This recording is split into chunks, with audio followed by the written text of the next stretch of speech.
वषट्ते विष्णवासा कृणोमि तन्मे जुषस्वशिपिविष्टहव्यं वर्धन्तु त्वा सुष्ठुतयो गिरो मे यूयं पात स्वस्तिभिः सदा नः।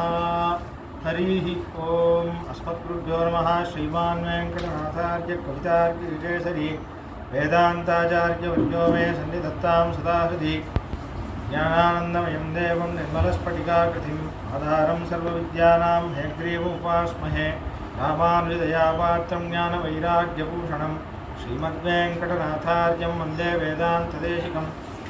लक्ष्मीनाथसमारम्भां नाथयामुनमध्यमाम् अस्मदाचार्यपर्यन्तां वन्दे गुरुपरम्परां। यो नित्यमच्युतपदाम्बुजयुग्मरुक्म व्यामोहतस्तदितराणि तृणाय मेने अस्मद्गुरोर्भगवतोऽस्य दैकसिन्धोः रामानुजस्य चरणौ शरणं प्रपद्ये। मातापिता युवतयस्तनया विभूतिः सर्वं यदेव नियमेन मदन्वयानाम् आद्यस्य न कुलवदैर्वकुलाभिरामं श्रीमत्तदङ्ग्रीयुगलं प्रणमामि मूर्ध्ना।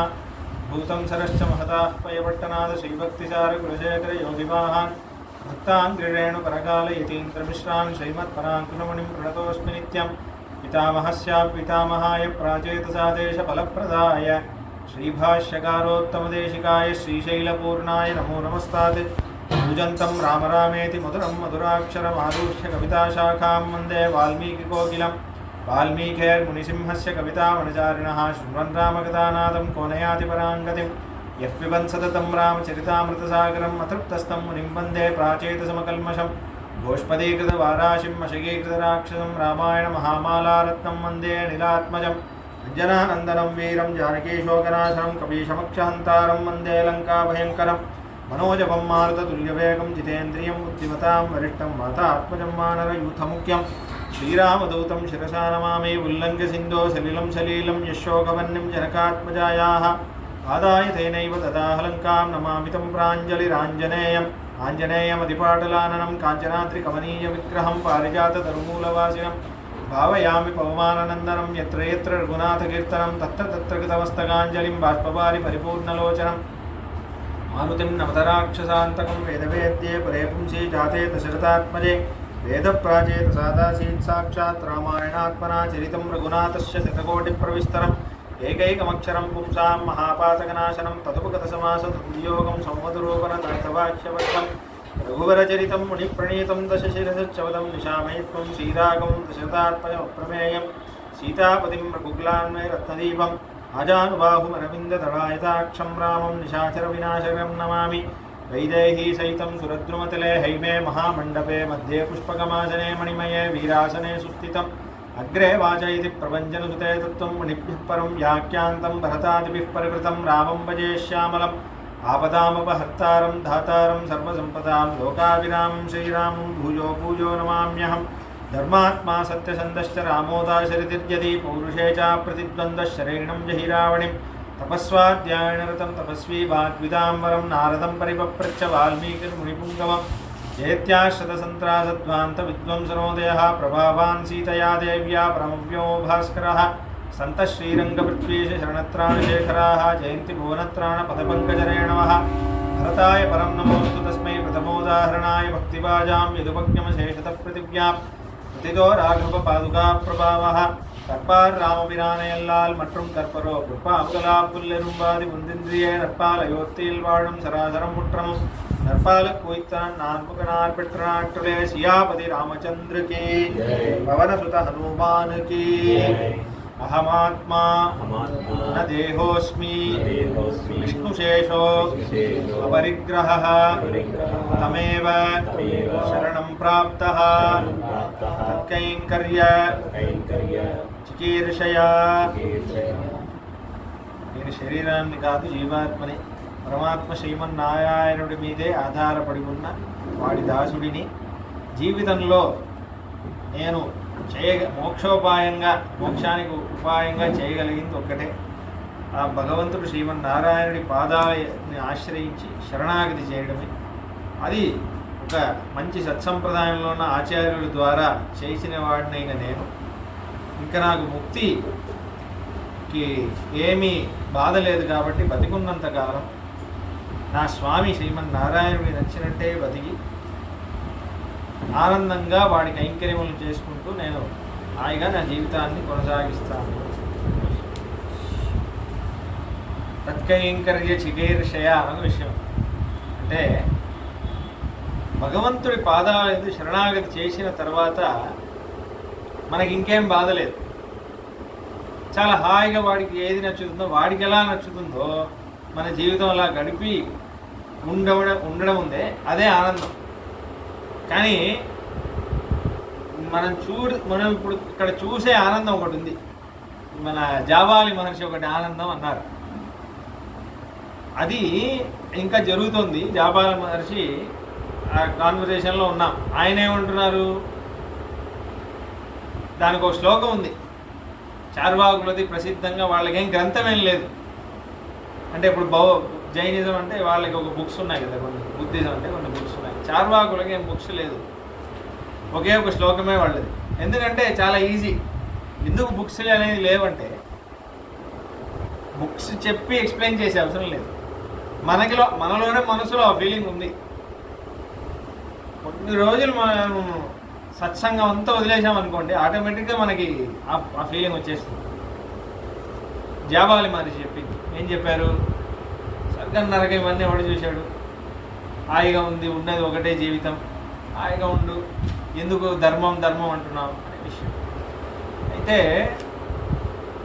యావజ్జీవేత్ సుఖం జీవేత్ ఋణం కృత్వా ఘృతం పిబేత్ భస్మీభూతస్య దేహస్య పునరాగమనం కుతః. ఇదే వాళ్ళ సిద్ధాంతం. యావజ్జీవేత్ సుఖం జీవేత్, ఎప్పటి వరకు జీవిస్తావో సుఖంగా జీవించు. ఋణం కృత్వా ఘృతం పిబేత్, నీకు నెయ్యి వేసుకొని ప్రతి దాంట్లో నెయ్యి వేసుకొని తాగాలనుందా? పూర్వకాలంలో నెయ్యి అనేది పెద్ద గొప్పవాళ్ళు. అన్నిట్లో నెయ్యి ఉందంటే చాలా అది గొప్ప విషయం. ఋణం కృత్వా ఘృతం పిబేత్, అప్పు చేసైనా సరే నెయ్యి వేసుకో. అప్పు తీర్చాలనే అవసరం కూడా లేదు, నీకు సుఖం కావాలి కదా. అప్పు తీర్చావా తర్వాత నువ్వు ఉండేంతవరకు ఆనందంగా ఉండాలి. చచ్చిపోయాక నువ్వు తీరిస్తే ఏంటి, తిరగకపోతే ఏంటి. భస్మీభూతస్య దేహస్య, ఎందుకంటే ఈ దేహం అనేది భస్మం అయిపోతుంది. పునరాగమనం కుత, మళ్ళీ వస్తావేంటి.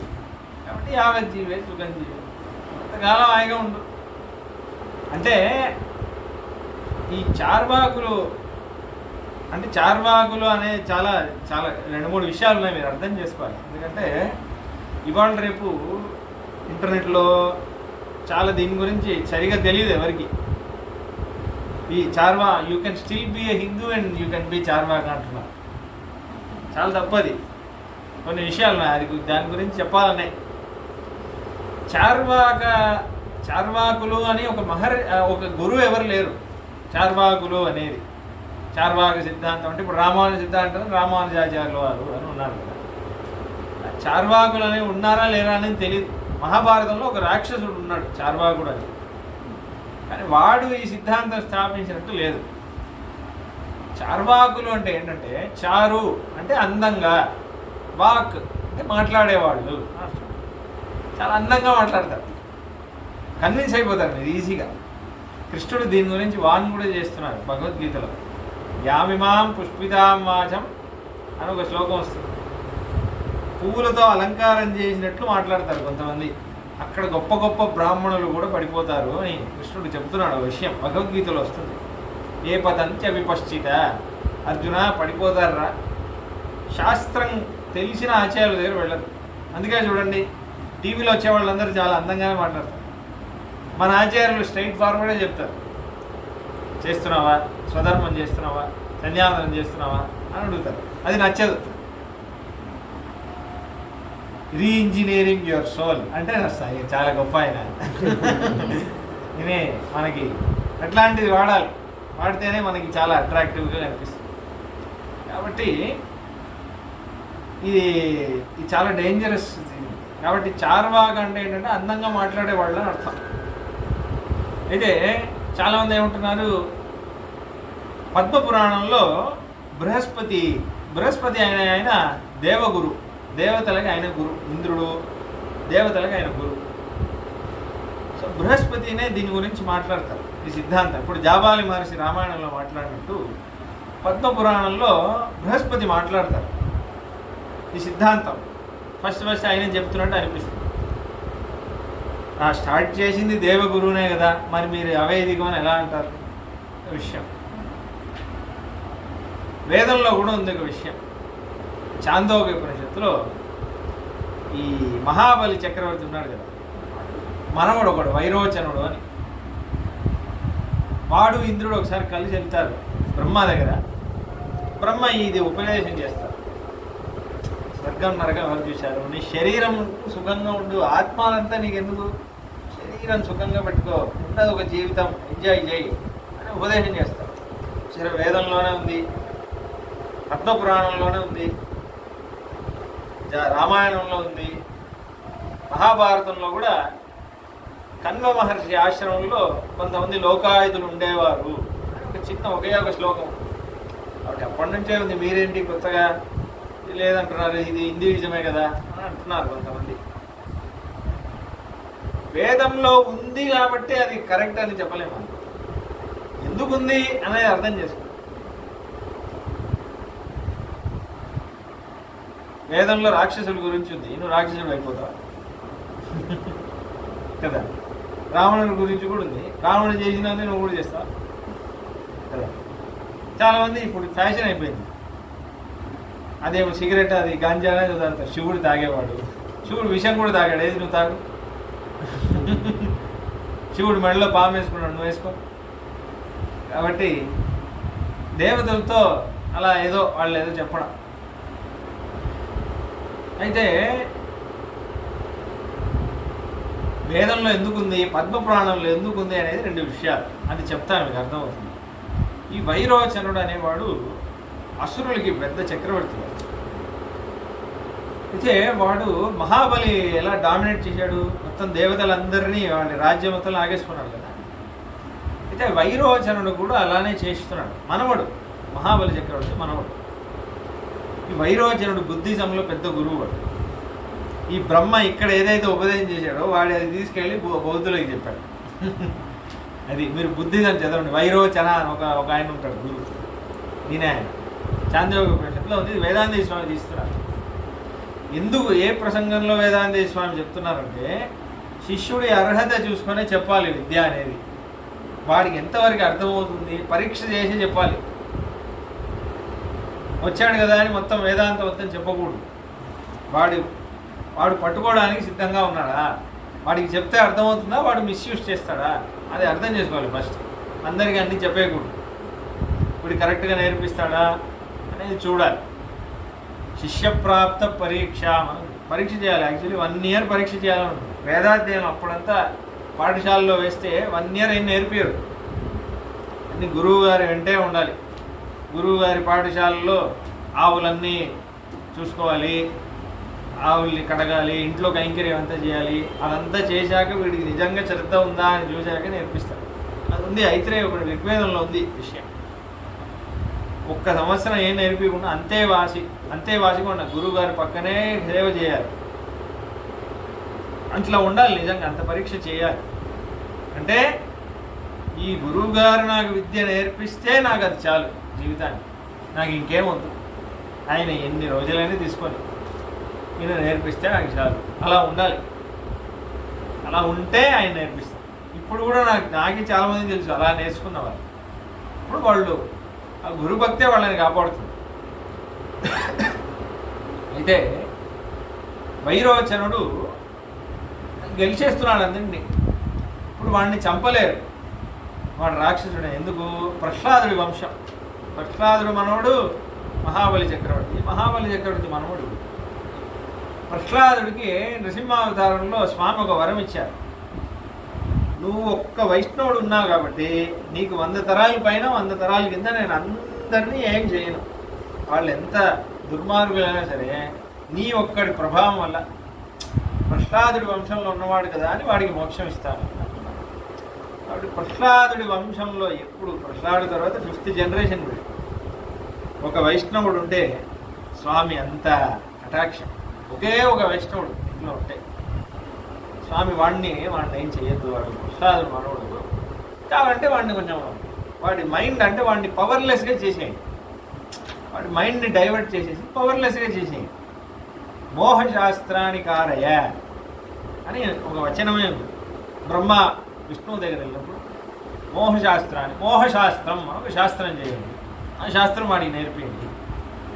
అప్పుడు ఇంద్రుడు వైరోచనుడు ఇద్దరు ఒకేసారి వస్తారు బ్రహ్మ దగ్గర. అప్పుడు బ్రహ్మ ఉపదేశం చేస్తారు. చాందోగ్యోపనిషత్తులో దహర విద్య అన్న సెక్షన్లో ఈ బ్రహ్మ ఉపదేశం. చూడు వైరోచన, చక్కన్నరగా ఎవరు చూసేది, ఎందుకు మేమన్నీ కష్టపడుతున్నాం, ధార్మికంగా ఉండాలి, యజ్ఞం యాగం అన్నీ ఎందుకు చేయాలి, ఈ శరీరమే ఆత్మ, ఆత్మ అనేది ఒకటి లేదు, శరీరమే సుఖం, శారీరక సుఖమే సుఖం అని బోధిస్తారు. చాలా ఎన్నో రోజులు బోధిస్తారు దీని గురించే, చాలా డీప్. వాడు చాలా కన్విన్స్ అయిపోతాడు, మా బ్రహ్మనే చెప్పేశారు ఇంకేంటి అని వాడు దాంట్లో మగ్నుడై ఇంకా అన్నీ వదిలేసి శారీరక సుఖంలో ఇంకా ఉండిపోతాడు అన్నమాట. అలా అలా ఉంటున్నాడు. ఇంద్రుడు కూడా విన్నాడు అది. ఇంద్రుడికి ఎందుకో సంతృప్తి లేదు ఉపదేశం. కొన్ని రోజుల తర్వాత మళ్ళీ వచ్చాడు బ్రహ్మ దగ్గరికి. స్వామి, మీరు ఆ రోజు ఉపదేశం చేశారు కానీ నాకు ఎందుకో కన్విన్స్ అవ్వలేదు, సరిగ్గా లేదనిపించింది. ఇలా నువ్వు వస్తావు, ఇద్దరు మళ్ళీ ఇలా వస్తారేమో అని నేను ఎదురు చూస్తాను. ఎందుకంటే హాఫే ఉపదేశం ఇంకో ఉపదేశం ఉంది, వాడు రాలేడు చూసావా, నువ్వు వచ్చావని. అప్పుడు ఇంద్రుడికి ఉపదేశం. ఇంద్రుడికి ఎలా వచ్చింది, వాడి దేవగణం అదితి అమ్మ కొడుకు కాబట్టి వాడికి కొంచెం భావం ఉంది. అందుకే వాడు కరెక్ట్ అయిన ఉపదేశం పొంది వాడు ఇంద్రుడు మళ్ళీ ధార్మికమైన వృత్తిలో వెళ్ళాడు అని ముందు చాంద్రోపనిషత్తులో ఉంది కదా. ఇది వేదాంత స్వామి ఎందుకు చెప్తున్నారంటే అలా టెస్ట్ చేసి ఇవ్వాలి. అందరికీ అన్ని ఇవ్వకూడదు. అందరికీ నేను మంత్రోపదేశం, అందరికీ ఈ రామానుజాచార్యుల వరకు చెడ్డ పేరు వచ్చింది, అందరికీ ఉపదేశం చేశారు, అందరికీ చేయలేదు ఆయన మంత్రం కూడా చెప్పలేదు, మంత్రం యొక్క అర్థమే చెప్పారు, మంత్రమే చెప్పేశారు, గుడి పైన ఎక్కాడు అంటున్నారు. గుడిలో నరసింహ సన్నిధి ఉండేది, అక్కడ ఉపదేశం తీసుకునే ముందు కొంతమంది అడిగారు మాకు ఉపదేశం చేయండి, ఆయన చేశారు. రామానుజాచార్య వారి సిద్ధాంతం ఏంటంటే తెలుసుకోవాలి అని ఒక జిజ్ఞాస ఉందా, భగవంతుడి మీద ఒక ప్రేమ ఉంది, భగవంతుడి గురించి తెలుసుకోవాలి అని ఒక ప్రేమ ఉందా, వాడికి చెప్పొచ్చు. కానీ ఇప్పుడు వేదాంత స్వామి ఏమో శిష్యప్రాప్త పరీక్ష, శిష్యుడిని పరీక్ష చేయాలి అనే విషయం అంటున్నారు. తర్వాత అయితే ఇప్పుడు కొంతమంది మధ్యలో ఏం స్టార్ట్ చేశారంటే, చూసారా, రామానుజాచార్యుల వారేమో ఒకటి చెప్తున్నారు, ఆయన సంప్రదాయంలో వచ్చిన వేదాంత స్వామి వేరేలా చెప్తున్నారు, వీళ్ళిద్దరికే సెట్ అవ్వట్లేదు. రామానుజాచార్యుల వారేమో ఆశ ఉంటే చాలు అంటారు, వేదాంత స్వామి ఏమో పరీక్ష చేసి చెప్పాలి అంటున్నారు. మరి దీంట్లో ఏది కరెక్ట్ అంటే ఇక్కడ చాలా జాగ్రత్తగా అర్థం చేసుకోవాలి. ఇప్పుడు వాడికి ఆశ ఉంది అని ఎలా తెలుస్తుంది, పరీక్ష చేస్తేనే కదా తెలుస్తుంది. వాడికి ఆశ ఎంత ఉంది అని ఎలా తెలుస్తుంది, వాడు నిజమైన ఆశ అయినా కాదా ఎలా తెలుస్తుంది, పరీక్ష చేయాలి కదా. కాబట్టి ఇద్దరిది ఒకే భావమే. ఎందుకంటే శాస్త్రంలో ఉంది అలా, అందరికీ అన్నీ ఇవ్వకూడదు, అందరికీ అన్నీ ఇచ్చే గురువు వాడు మంచి గురువు కాదు. అందరికీ అన్నీ ఇస్తున్నాడు అనుకోండి, వాడికేం ఇష్టం లేదని అర్థం, వాడి ఇష్టే తగ్గిపోతుంది, వాడికే నమ్మకం తగ్గిపోతుంది, అలా ఉంది, వాడి శ్రద్ధ తగ్గిపోతుంది. కాబట్టి ఇప్పుడు కొన్ని విషయాలు ఉన్నాయి ఇక్కడ. ఈ ఫార్మాట్ ఉపన్యాసం అంటారు. ఉపన్యాసంలో కొన్నే చెప్పగలం, కొన్ని రహస్యార్థాలు ఉన్నాయి, దానికి మళ్ళీ అది పబ్లిక్గా చెప్పలేము, అది రహస్యంగా తెలుసుకోవాలి, దానికి మంత్రోపదేశం అవ్వాలి, సంస్కారం అవ్వాలి, అంతా అవ్వాలి, వాళ్ళకే చెప్పగలం. ఇంతవరకు చెప్పాను, తర్వాత తెలుసుకోండి అని అంటారు. వేదంలోనే ఉంది ఈ విషయం.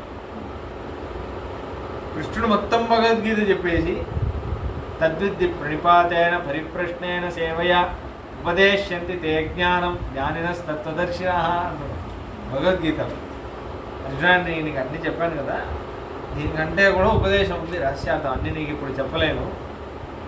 తద్విద్ది ఒక మంచి ఆచార్యుని ఆశ్రయించి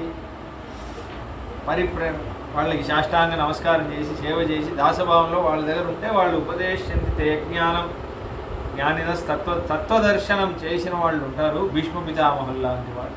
మీరు వెళ్ళి తర్వాత నేర్చుకో, నేనేమో నీకు పై విషయాలు చెప్తున్నాను. కృష్ణుడే అంటున్నాడు, సాక్షాత్ భగవంతుడే ఆచార్యుడి దగ్గర వెళ్ళి నేర్చుకో, నేనేదో నీకు పైన ఉపదేశం చేస్తున్నాను, ఇదే కాదు ఇంకా చాలా ఉంది, వెళ్ళి తెలుసుకోవడం అంటున్నాను. అదే సంప్రదాయం అంటే. అయితే ఇలానే బృహస్పతి కూడా పద్మపురాణంలో ఏమవుతుందంటే, ఒకసారి ఆ వృత్తాంతం కూడా చెప్తాను, ఎందుకంటే మీకు తెలుసుకోవాలి. మీ దగ్గర వచ్చి ఎవరైనా చూసారా లోకాయుధ ఫిలాసఫీ ఉంది వేదంలో అంటే మీకు చెప్పగలగాలి. మీ పిల్లలే అంటారు రేపు, మీ ఇంట్లో చిన్నపిల్లలు ఎవరైనా ఇలా మాట్లాడతారు. అయితే ఒకసారి దేవతలకి అసురులకి బాగా యుద్ధం జరుగుతుంది. దేవతలు మంచి డామినేటింగ్ సైడ్లో ఉన్నారు. ఉన్నప్పుడు అందరి అసురులేమో వాళ్ళ గురువు ఎవరు, శుక్రాచార్య స్వామి వారి దగ్గర వెళ్తారు. స్వామి మీరే గురువు గారు, మీరే మమ్మల్ని కాపాడాలి అంటే ఆయన ఏం చేస్తారు, ఈ అసురులకి మంచి విశేషమైన శక్తి రావాలని చెప్పి ఆయన తపస్సు చేస్తారు. 1000 ఏళ్ళు తపస్సు చేస్తారు. తపస్సు చేశాక ఆయనకు కొన్ని శక్తులన్నీ వస్తాయి. శివుణ్ణి గురించి తపస్సు చేస్తారనుకుంటారు. తపస్సు చేసే ఆయనకి కొన్ని శక్తులు వస్తాయి. అప్పుడు ఏం చేస్తారంటే, అప్పుడు మధ్యలో ఒక విషయం జరుగుతుంది అనుకోండి, అది కూడా చెప్పేస్తాను. అప్పుడు శుక్రాచార్యులు వారు లేని టైంలో ఆచార్యుడు కూడా లేదు కదా, ఇంకా అసలే వీక్గా ఉన్నారు. అసలు ఇంకా వీక్గా ఉంటారని దేవతలు ఒక వార్ చేస్తారు, ఒక యుద్ధం, పెద్ద యుద్ధం ఒకటి చేస్తారు. ఈ అసురులందరూ ఏం చేస్తారు, భృగు మహర్షి యొక్క పత్ని ఆవిడ దగ్గర వెళ్తారు.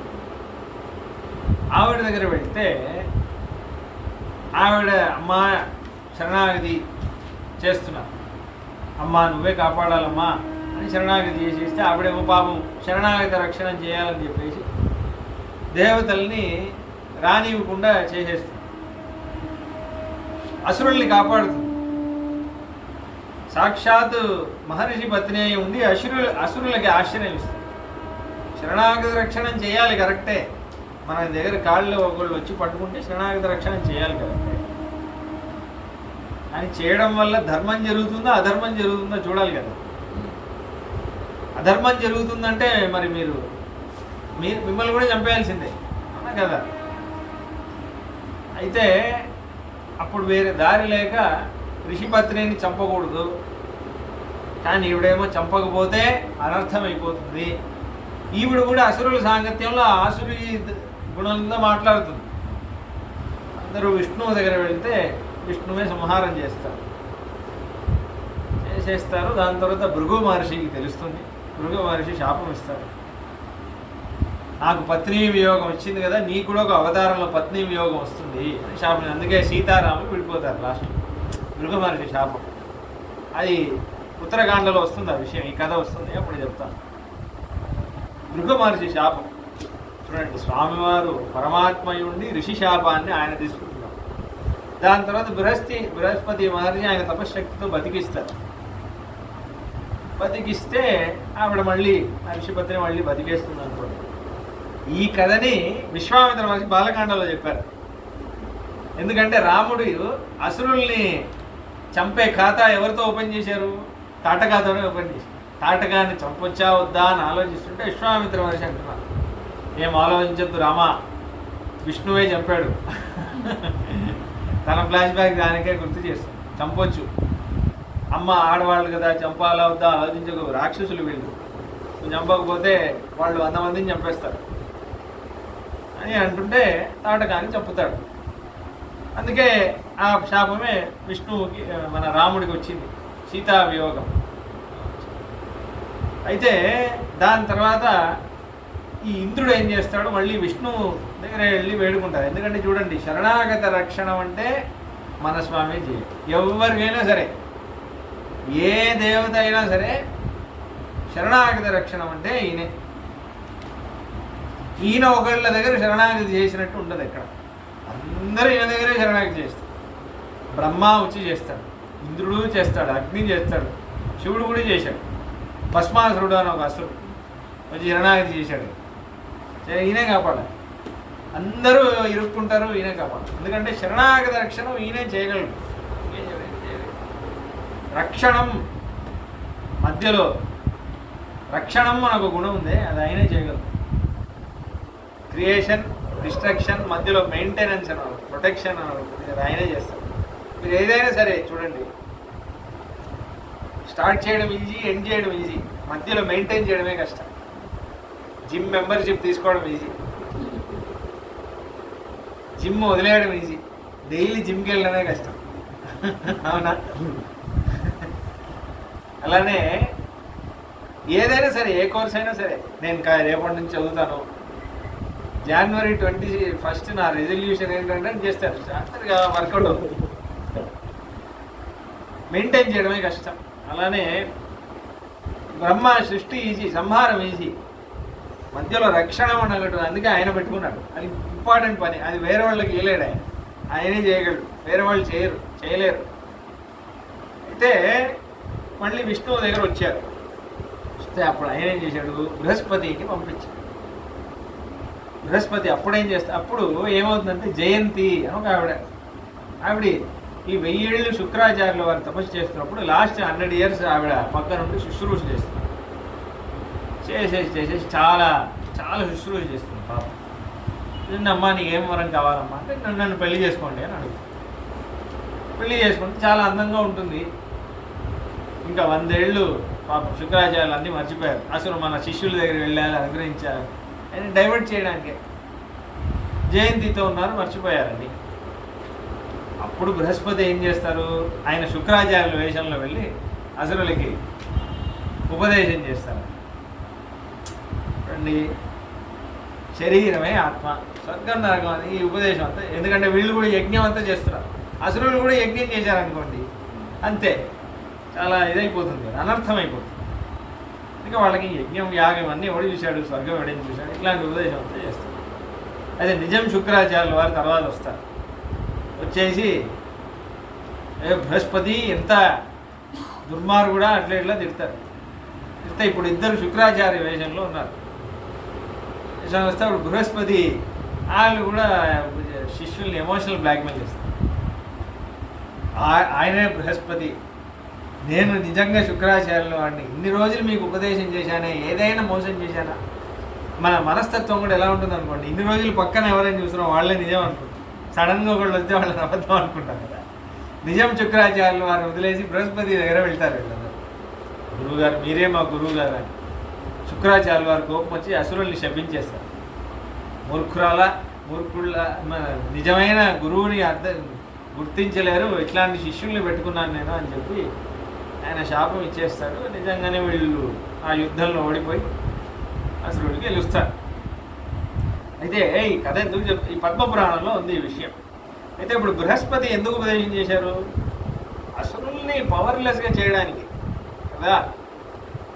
కాబట్టి పద్మపురాణంలో ఉంది, వేదంలో ఉంది అంటే దానికి అది ఇదైపోదు, ఉంది కదా అని అది గ్రేట్ అయిపోదు, అది చెప్పడానికి చెప్తుంది. కాబట్టి ఈ మతం అనేది చాలా డేంజరస్ మతం. ఎందుకంటే మీ సుఖమే మీరు పట్టుకుంటూ ఉన్నారనుకోండి, మీరు అధార్మికమైన దాంట్లోనే వెళ్తారు. ఇప్పుడు ఈయన చెప్పారు కదా, రుణం కృత్వా ఘృతం పిబేత్ అని, అప్పు చేసైనా సరే నెయ్యి తాగు అంటున్నారు. అప్పు తీరుస్తే ఏంటి, తిరగకపోతే ఏంటి ఒక భావంలో అంటున్నారు. అందుకే చూడండి, మా పోయిన ఎపిసోడ్లో అమెరికాకి చాలా అప్పు ఉంది అన్నారు. అమెరికాలో ఇట్లాంటి వాళ్ళే ఉంటారు. మీరు చూడండి, అలాంటి చూడండి, ఫ్రైడే నైట్ సాటర్డే నైట్ ఆ కల్చర్ ఇక్కడ కూడా వస్తుంది. మాకు ఒక ఇది మా ఇంట్లో పెద్దవాళ్ళు ఎక్కడైనా వెళ్ళారంటే ఒక ఆయన డ్రైవర్ ఉంటాడు, ఆయన వస్తాడు. అప్పుడు ఆయన పాపం late night Friday Saturday night bookings వస్తే ఆయన వెళ్తాడు. ఎందుకంటే అప్పుడే డబ్బులు అన్నీ వస్తాయి. ఆయన చెప్తాడు కొన్ని కథలు, మన యువకులు ఎలా చెడిపోతున్నారు. చాలా బాధగా అనిపిస్తుంది. రాత్రి 2 గంటలు 3 గంటలకి వాళ్ళు చేసే అక్రమమైన కార్యాలన్నీ మన పిల్లలు ఇలా చేస్తున్నారు అని ఒక ఆయన ఒకసారి ఇలానే నేను సికింద్రాబాద్ స్టేషన్ వెళ్తుంటే ఒక ఆయన డ్రైవర్, ఆయన పాపం జార్ఖండ్ నుంచి ఇక్కడ వచ్చి డ్రైవింగ్ చేస్తారు. ఎంత భక్తి ఉంది సార్ మీకు, ఒక్కొక్క గుళ్ళు మా సైడ్ ఇన్ని గుళ్ళే లేవు, ఎంత దైవభక్తి ఉంది, ఇంత దైవభక్తి ఉంది ఒక పాటు అని ఆనందించాలా. రాత్రి నేను డ్రైవింగ్ చేస్తుంటే యువకులు చెడిపోతున్నారండి, అది కూడా నేను చూస్తున్నాను. ఇంత దైవభక్తి ఉండి కూడా చెడిపోతున్నారే అని నాకు బాధేస్తుందండి అని అన్నాడు ఆయన. నిజమే కదా, అలా అయిపోతుంది.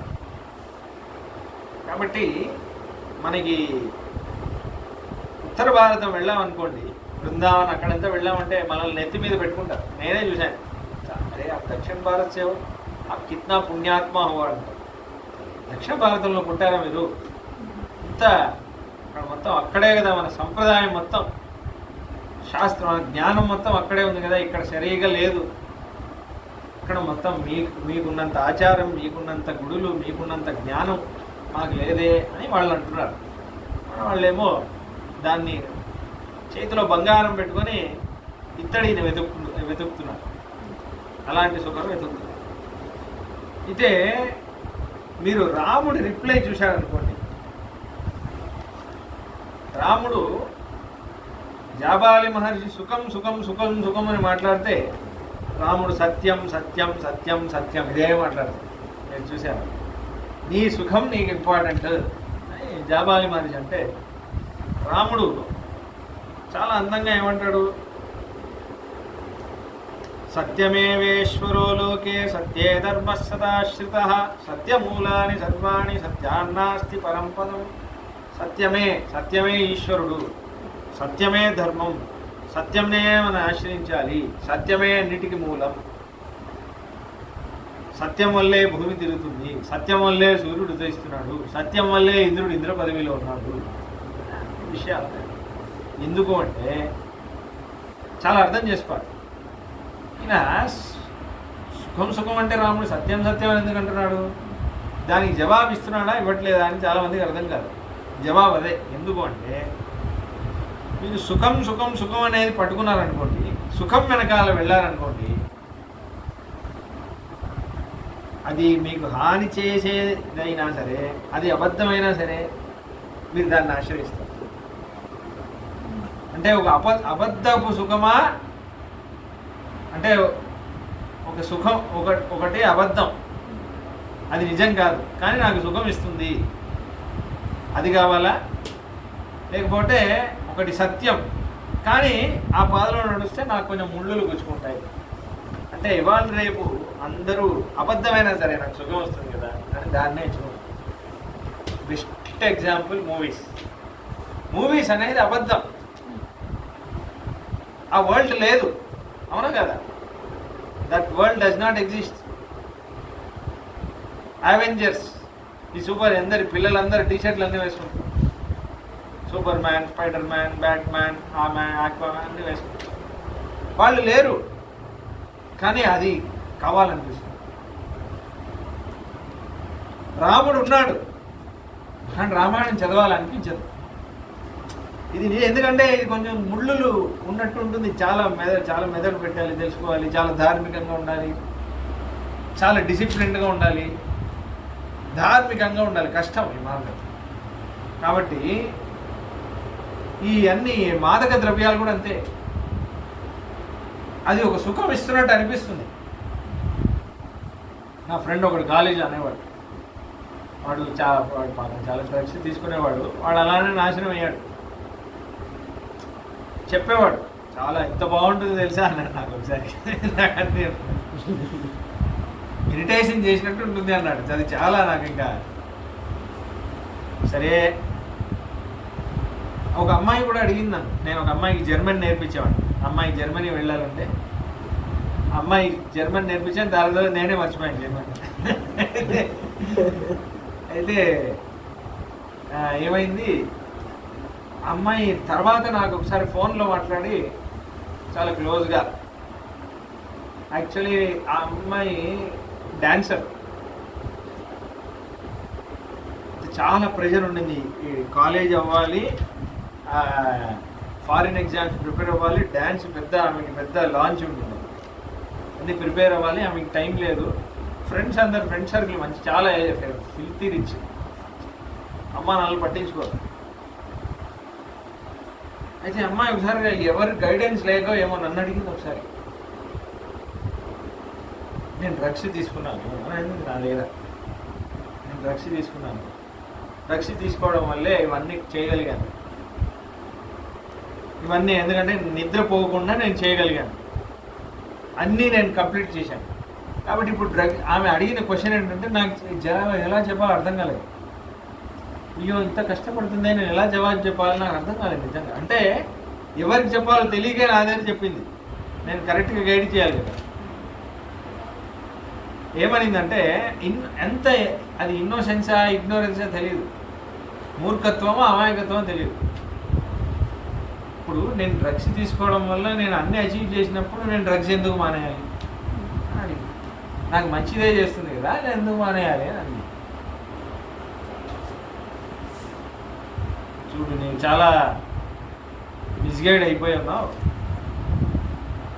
నిద్ర లేకుండా ఉండాలి, దానికి ఏమేమి చేయాలి, నువ్వు కరెక్ట్గా చేయాలంటే ఏం చేయాలి, నువ్వు మెడిటేషన్ చేయాలి, అట్లాంటివి చేయాలి. ఇది నిజంగా ఇది తీసుకోవడం వల్ల నీకు హాని మంచిదే జరుగుతుందంటే దానికి రోగాలన్నీ వస్తాయి, దానికి రోగాలన్నీ వస్తాయని వాడే అంటున్నాడు కదా. సిగరెట్ డబ్బాలో ఏం రాసి ఉంటుంది కదా, దానివల్ల నాకు మంచి జరుగుతుంది అని ఎవడే అనగలుగుతాడా? అనలేడు. కాబట్టి అది మంచిది కాదు. నీకు ఇప్పుడు మంచి చేసేసి తర్వాత చెడు చేస్తుందంటే అది మంచిది కాదు. కాబట్టి దాన్ని నువ్వు వదిలేయాల్సిందే. నువ్వేమో అనుకుంటున్నావు, వదిలేయాల్సిందే. అమ్మాయికి రీసెంట్గా పెళ్ళైంది, అడిగాను వదిలేసేవా లేదా అని అడిగాను. వదిలేసాను. సరే రాముడు అయితే మన తెలియట్లేదు యువకులు ఇలా ఉన్నారు. అయితే చూడండి, సుఖం సుఖం సుఖం అనుకున్నారనుకోండి, అది మనకి హాని చేసినా అది ఆ దారి అనేది అది అబద్ధమైనా సరే, అది ఒక ఇల్యూజన్ అయినా సరే అది కావాలి అనిపిస్తుంది. రాముడి గురించి వస్తుంది అయోధ్యకాండ 2వ సర్గలో ఒక విషయం అంటారు వాల్మీకి. నవిరుద్ధ కథారుచి, వేదానికి విరుద్ధమైన కథలి రాముడు చదవడు. వేదానికి విరుద్ధంగా ఒక కథ ఉంది, ఆ కథ మీద రాముడికి రుచి ఉండదు. ఒక డ్రామా జరుగుతుంది, చూడడు రాముడు. అది చదివినప్పటి నుంచి నాకు మెల్లమెల్లగా సినిమాలో ఇంట్రెస్ట్ తగ్గిపోయింది చాలా. ఎందుకంటే వేదానికి విరుద్ధంగానే వస్తున్నాయి చాలా కదా. మైండ్లో ఒక బీజం వేసేస్తాడు, చాలా విషపూరితమైన ఒక బీజం వేసేస్తాడు మనకు తెలియకుండా. కాబట్టి ఇంకా పాశ్చాత్య వెస్టర్న్ ఇన్ఫ్లుయెన్స్ చాలా ఉంది ఈ మధ్య, దానివల్ల ఇంకా చెడిపోతున్నాయి. చాలా మూవీస్లో వాల్యూసే ఉండట్లేదు. అసలు వదినను ఎలా చూడాలి, పరాయి స్త్రీని ఎలా చూడాలి, అవన్నీ అసలు లేనే లేదు. చాలా మారిపోతుంది, భయం వేస్తుంది. కాబట్టి చాలా ఏమేమో వస్తున్నాయి, టూ మచ్ అనిపిస్తుంది. ఇంత సింపుల్గా ఉండొచ్చు, ఎందుకు ఇంత కాంప్లిమెంట్ చేసుకుంటున్నారు అర్థం కాదు కదా. కాబట్టి అదే ఇప్పుడు సుఖం సుఖం సుఖం అని జాబాలి మహర్షి అంటుంటే సత్యం. ఎందుకు అంటే మీరు సత్యం అనేది పట్టుకున్నారు, సుఖం సుఖం అనేది పట్టుకున్నారనుకోండి, నాకు సుఖం కోసం అవతల వాడిని నేను మోసం చేసినా పర్వాలేదు అంటే ఒక భావం వచ్చేస్తుంది. ఇప్పుడు ఈ మధ్య యువకులందరూ ప్రేమ అని అంటున్నారు కదా, అది యాక్చువల్లీ ప్రేమ కాదు, అది కామం. ఆ వర్డ్ని ప్రేమతో రిప్లేస్ చేసేసి, ఎందుకంటే ప్రేమ అనేది వేరేలా ఉంటుంది. ప్రేమకి కామంకి చాలా డిఫరెన్స్ ఉంది. డిజైర్ వేరే, లవ్ వేరే. నేను మీకు చెప్తాను. డిజైర్ అంటే ఎలా ఉంటుందంటే, ఇప్పుడు ఈ ఫోన్ పొందాలని నాకు డిజైర్ ఉందని, ఈ సపోజ్ నాది కాదనుకో, ఈ ఓనర్ ఎవడో అని నాకు అవసరం లేదు, ఎలాగైనా పొందుతాను. అది తప్ప రైటా నాకు తెలీదు, నాకు అవసరం లేదు, పొందాలి అంతే. అంటే నేను సొంతం చేసుకోవాలి. దీన్ని డిజైర్ అంటారు. నేను చేసేది తప్ప రైటా, చేస్తే ఏమవుతుంది, అవన్నీ నాకు అవసరం లేదు. అది పొందాలని నాకు ఉంది, పొందుతాను. ఇది డిజైర్. ఈ అమ్మాయి ఈ అబ్బాయి ఎవరైనా సరే పొందడం తప్ప రైటా నాకు అవసరం లేదు, నేను పొందుతానంతే అనే భావనలోనే కదా ప్రేమిస్తున్నారు. ప్రేమ అనే ఈ భావనలోనే ఉంది కదా లోపల. ప్రేమ ఎలా ఉంటుందంటే, ఈ వ్యక్తి నాతో ఉండాలి, నేను పొందాలి అనేది అవసరం లేదు. నేను పొందుతానా పొందనా, నాతో మాట్లాడుతుందా లేదా అవన్నీ నాకు అవసరం లేదు. సుఖంగా ఉంటే చాలు, సంతోషంగా ఉంటే చాలు. నన్ను తిట్టుకున్నా పర్వాలేదు, నాతో మాట్లాడకపోయినా పర్వాలేదు. ఆ వ్యక్తి సుఖంగా ఉంటే చాలు, ఆ వ్యక్తి ధార్మికంగా ఉంటే చాలు, ఆ వ్యక్తి మంచి మార్గంలో ఉంటే చాలు. ఇది ప్రేమ. అమ్మది ప్రేమ, టీచర్స్ది ప్రేమ.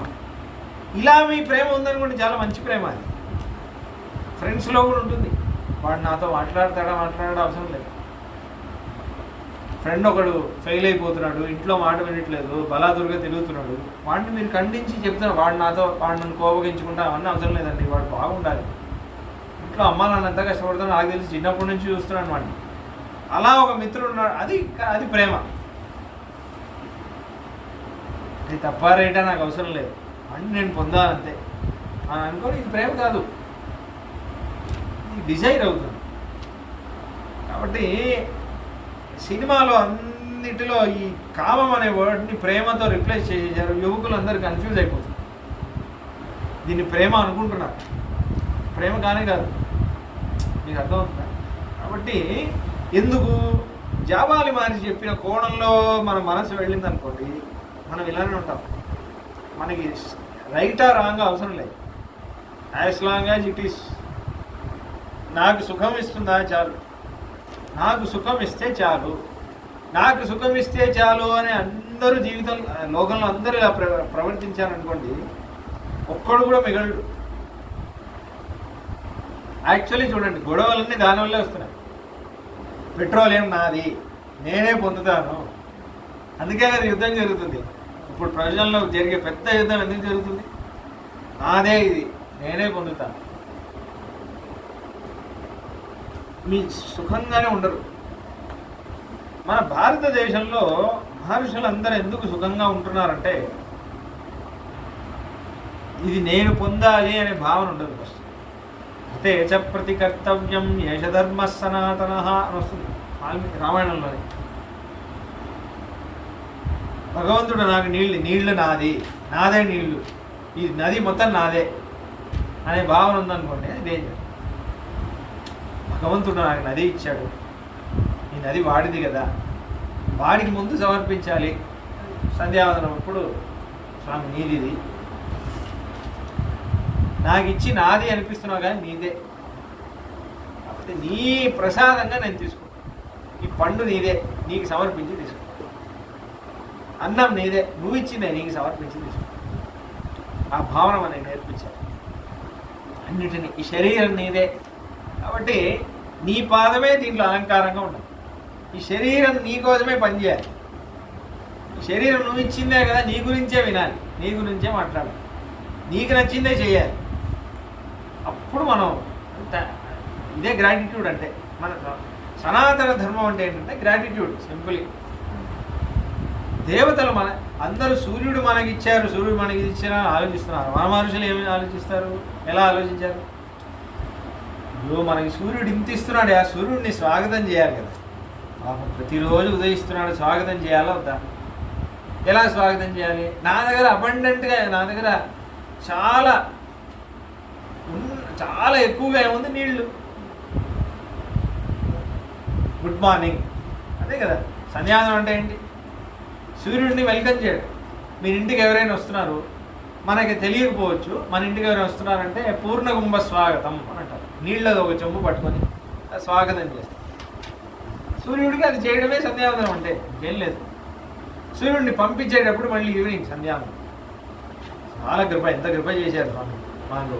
సూర్యోదయం ఇచ్చారు, జీవితం మాకు ఈ రోజంతా గడిచింది, క్షేమంగా వెళ్ళేసి రేపు పొద్దున్న రండి. అది సాయం సంధ్యావందనం. మధ్యాహ్నికమని మళ్ళీ మధ్యలో ఒకసారి చేస్తాం. సూర్యుడు ఉన్నతంగా మోస్ట్ ప్రకాశవంతమైన పీరియడ్ ఇది 12 o'clock మధ్యలో లాభం. ఆహాహా, ఏం దర్శనం ఇది! నా కోసమే కదా ఇంత మంచి దర్శనం. ఆ దర్శనాన్ని ఒకసారి దర్శించాం. మీరు ఇలానే ఉండాలి, 100 ఏళ్ళు మేము చూడాలి మిమ్మల్ని ఇలానే. క్షేమ శతదశతం మంత్రం, అక్కడ అదే మంత్రం వస్తుంది, ఏదో 100 ఏళ్ళు మేము చూడాలి. 100 ఏళ్ళు మీరు ఎంతే ప్రకాశంగా ఉండాలి, మేము 100 ఏళ్ళు అందామ చరటస్వరం ఇలానే 100 ఏళ్ళు ఆనందంగా ఉండాలి. కాబట్టి గ్రాటిట్యూడ్, సంధ్యావందనం అనేది ఏదైనా సరే. కార్తీక మాసం చంద్రుడు బాబు ఎంత కాంతిస్తున్నాడు, అన్నిటికీ ఒక గ్రాటిట్యూడే. మీరు అంతా చూడండి, మన సంప్రదాయం మొత్తం, సనాతన ధర్మం మొత్తం గ్రాటిట్యూడే. చెట్టు మనకి ఇస్తుంది, చెట్టుకు పూజ చేయాలి అని అనిపిస్తుంది, మనకే అనిపిస్తుంది చూడండి, వేరెవరికైనా అనిపిస్తుంది. ఆ చెట్టుకి థ్యాంక్ఫుల్నెస్ లేదనుకోండి, ఆ చెట్టు నాది, నా చెట్టు నా ఇష్టం, నేను నరికేస్తాను. అందుకే కదా ఆ భావన, ఈ లోకాయుత మార్గం, ఈ జాబాలి ఈయన చెప్పిన మార్గంలో వెళ్ళడం వల్లే మనకి ప్రాబ్లం. అందుకే రాముడు సత్యం అంటున్నాడు. ఎందుకు అంటే మీరు సత్యం అనేది ఎంచుకున్నారనుకోండి, సత్యమేవేశ్వరో లోకే సత్యధర్మ సదాశ్రిత, ఏది సత్యం అక్కడ వెళుతుంది. ఏది సత్యమో అదే చేయాలి అనుకున్నప్పుడు ఏది సత్యం అనేది వెళుతుంది. ఏది సత్యం అనే మార్గంలో వెళ్ళారనుకోండి, వేదం దగ్గరికే వస్తారు, వేరెక్కడ వెళ్ళలేరు. నేను సత్యమే చేయాలి అంటే ఏది సత్యం, వేదం ఒకటే సత్యం అనే మార్గంలో వేదం దగ్గరికి రావాలి. ఎందుకంటే వేదం ఒక్కటే భగవంతుడు ఇచ్చింది, అంటే ఒక మనిషి క్రియేట్ చేసింది కాదు. మనం లాస్ట్ ఎపిసోడ్లో చూసాం కదా, దాని గురించి విస్తారం. ఇంకా సత్యం దగ్గరే వస్తారు. అందుకే ఎందుకు అంటే ఇప్పుడు ఈ జాబాలి మనిషి ఏమంటున్నారు, ఇంకో విషయం చెప్పారు, ప్రత్యక్షంగా చూసిందే నమ్మాలి, కళ్ళతో చూసిందే నమ్మాలి. మీ నాన్న స్వర్గానికి వెళ్ళాడు, నువ్వు చూస్తున్నావా, ఇక్కడ నుంచి వెళ్తే వెళ్తుందా అని ఒక విషయం అన్నారు కదా. ఇక్కడ నుంచి నువ్వు అన్నం పెడితే వెళ్తుందా అక్కడ అంటారు చాలామంది అంటారు. చాలా వీళ్ళు వేదానికి చాలా ఆర్గ్యుమెంట్ చేశారు, దానికి మన వాళ్ళు చాలా బాగా రెఫ్యూటేషన్ కూడా చేశారు. చార్వాక వాదం, చాలా వాళ్ళ వాదం కూడా అందుకే చార్వాక చెప్పాను కదా, చాలా బాగా మాట్లాడతారు. వీళ్ళు చూడండి, అప్పుడంతా యాగాల్లో పశుబలి చేస్తారు కదా, మేకల్ని, అశ్వమేధ యాగంలో గుర్రాన్ని చేస్తారు. వీళ్ళు చూడండి పశువుల్ని అన్నీ చేస్తున్నారు, వీళ్ళ బంధువుల్ని రిలేటివ్స్ ఎవరైనా చేయమని చెప్పండి చేయరు అని వచ్చింది. స్వర్గంలో ఇక్కడ వెళ్తే స్వర్గంలో వెళ్తుందా, ఏది గ్రౌండ్ ఫ్లోర్ నుంచి ఫస్ట్ ఫ్లోర్ పంపించండి. చాలా వాదనలు వచ్చాయి. వీళ్ళందరూ ఇప్పుడిప్పుడే ఇవన్నీ ఇప్పుడిప్పుడు మాట్లాడుతున్నారు. వీళ్ళకి ఇవన్నీ ట్రైడ్ అండ్ టెస్ట్ అండి, చాలా అయిపోయింది ఇవన్నీ. ఈ మంటలో వేసిన అన్నం ఇంద్రుడు తింటాడు, ఈ కాలిపోయిన అన్నాన్ని. దీనికంటే మన ఊర్లో గాడిదే నయం కదా, మంచి గడ్డి తింటుంది. ఇది తినేవాడు ఇంద్రుడు అంటే దానికంటే ఈ గాడిదే నయం. ఇట్లాంటివి చాలా మాట్లాడారు అప్పుడంతా. అయితే ఇక్కడ విషయం ఏంటంటే, ఈ నేను నా కళ్ళతో చూస్తే నమ్ముతాను అనే విషయం ఉంది. దాని గురించి మాట్లాడాను లాస్ట్ ఎపిసోడ్లో. భ్రమం విభ్రమం రెండు దోషం ఉంటుందని చెప్పాను లాస్ట్. అయితే ఇప్పుడు ఈ శ్రాద్ధం అనే విషయం ఉంది కదా, శ్రాద్ధం నిజంగా చేస్తే వెళ్తుందా, దీని గురించి ఒక కథ మహాభారతంలో ఉంది. ఆ కథ ఇంతకుముందు చెప్పానో లేదో నాకు తెలియదు, మళ్ళీ చెప్తాను.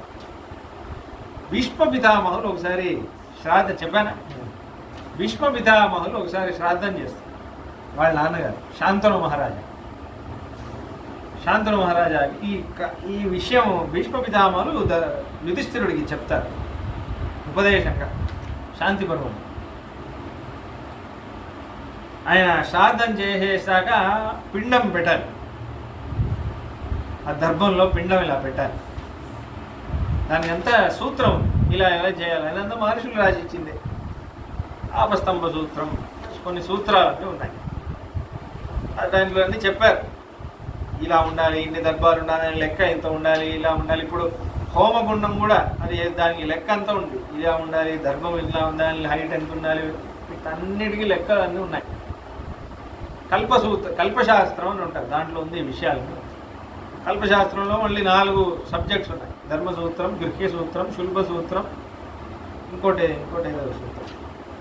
4 సూత్రాలు. శుల్భ సూత్రంలో మ్యాథమెటికల్ విషయాలన్నీ వస్తాయి.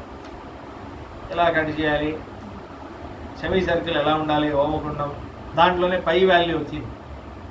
వీళ్ళు కనిపెట్టి 22/7 ఉన్నారు కదా, అప్పుడు మహర్షులు అక్కడ చెప్పాడు ఆ విషయం, అప్పుడే చెప్పాడు. దాంట్లోనే వచ్చింది అది సెమీ సర్కిల్. అయితే ఇలా విషయాలన్నీ ఉంటాయి చాలా. అయితే ఈ భీష్మ పితామహులు శ్రార్థం చేస్తున్నప్పుడు శాంతను మహారాజా ఆయన చెయ్యి ఇలా వస్తుంది. భీష్మ పితామహులు శ్రాద్ధం చేస్తుండే నదీ తీరాన శ్రాద్ధం చేస్తున్నారు. శాంతను మహారాజా చెయ్యి ఇలా వస్తుంది. ఆ చెయ్యి శాంతను మహారాజాది చెయ్యి మాత్రమే కనిపిస్తుంది, శాంతను మహారాజా కనిపించారు. ఒక పరీక్ష ఇప్పుడు భీష్మ పితామహులకి. ఆ చెయ్యి శాంతను మహారాజా అనేది ఆయనకు తెలుసు, ఎందుకంటే ఆ ఉంగరాలన్నీ ఇక్కడ అదంతా కరెక్ట్గా అలానే ఉంది. చెయ్యి చూస్తే శాంతను మహారాజా తెలుసు. చెయ్యి చూడగానే భీష్మ పితామహులు అడుగుతారు, ఇలా పిండం పెట్టబోతున్నారు, ఇలా చెయ్యి వస్తుంది. నాన్న అని అంటారు. అవును అవును నాన్న, నేను శాంతను మహారాజాని, బాగున్నావా అని అడిగేసి, నాకు ఆకలేస్తుంది, దర్భంలో ఎందుకు పెడుతున్నావు? నా కోసమే కదా పెడుతున్నావు, నేనే తీసుకోవడానికి వచ్చాను, నువ్వు శ్రాద్ధం బాగా చేస్తున్నావు, నీ చేత పిండం నేనే తీసుకోవడానికి వచ్చాను, నా చేతిలో పెట్టు. ఇప్పుడు భీష్మ పితామహులకి సంశయం. ఎందుకంటే ఆపస్తమ మహర్షి ఏమన్నారు? భూమో దత్తేన పిండేన, దాని మంత్రం అలానే వస్తుంది. భూమిలో పెట్టాలి, ఇలా పెట్టాలి పిండం అని. చేతిలో పెట్టాలా? ఎందుకు నాన్నే చేతిలో అడుగుతున్నారు, భూమిలో పెట్టాలి. చాలా ఆలోచించేసి నాన్న చెయ్యి ఇట్లా ఉన్నా సరే ఆయన కిందే పెడతాడు. ఎందుకు అంటే శాస్త్రం ఎలా చెప్పిందో అలానే చేస్తాను. అదే అందుకే భీష్మ పితామహులు అన్నారు. అందుకే ఆయన విష్ణు సహస్రనామం చెప్తుంటే కృష్ణుడు పక్కన వచ్చి ఉంటున్నాడు. నాన్న చెయ్యి సాక్షాత్ వస్తే కూడా నేను పెట్టను. వేదం ఏం చెప్పింది? దర్భంలోనే పెట్టమని, దర్భంలోనే పెడతాను. పెట్టగానే చెయ్యి మాయమైంది. దర్భంలో పెడితేనే నీకు వస్తుంది.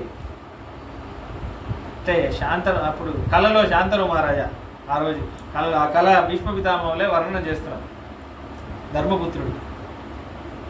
దాని తర్వాత ఆ రోజు రాత్రి మా నాన్న కల్లో వచ్చేసి, ఎరా బాగున్నావా, శ్రాద్ధం చాలా బాగా చేశావు, నీకు శాస్త్రం మీద ఎంత విశ్వాసం ఉంది అని పరీక్ష చేయడానికి వచ్చాను.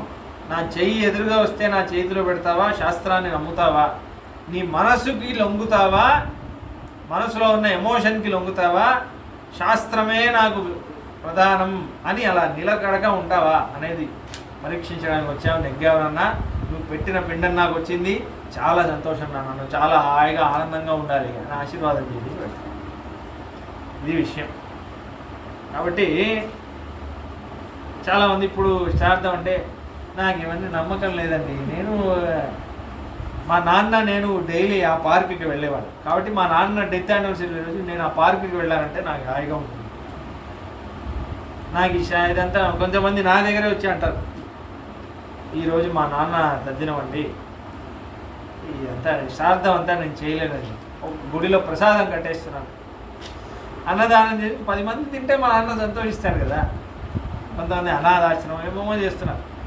ఇవన్నీ చేయండి, తప్పు కాదు, అంటే అవమానం చేయడానికి అనట్లేదు, హేళనగా చెప్పట్లేదు, మంచిదే.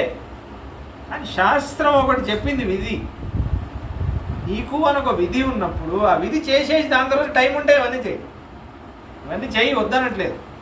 ఫస్ట్ నీకు అని ఒక విధి ఉంది కదా, కొడుకు ఇవన్నీ చేయాలి.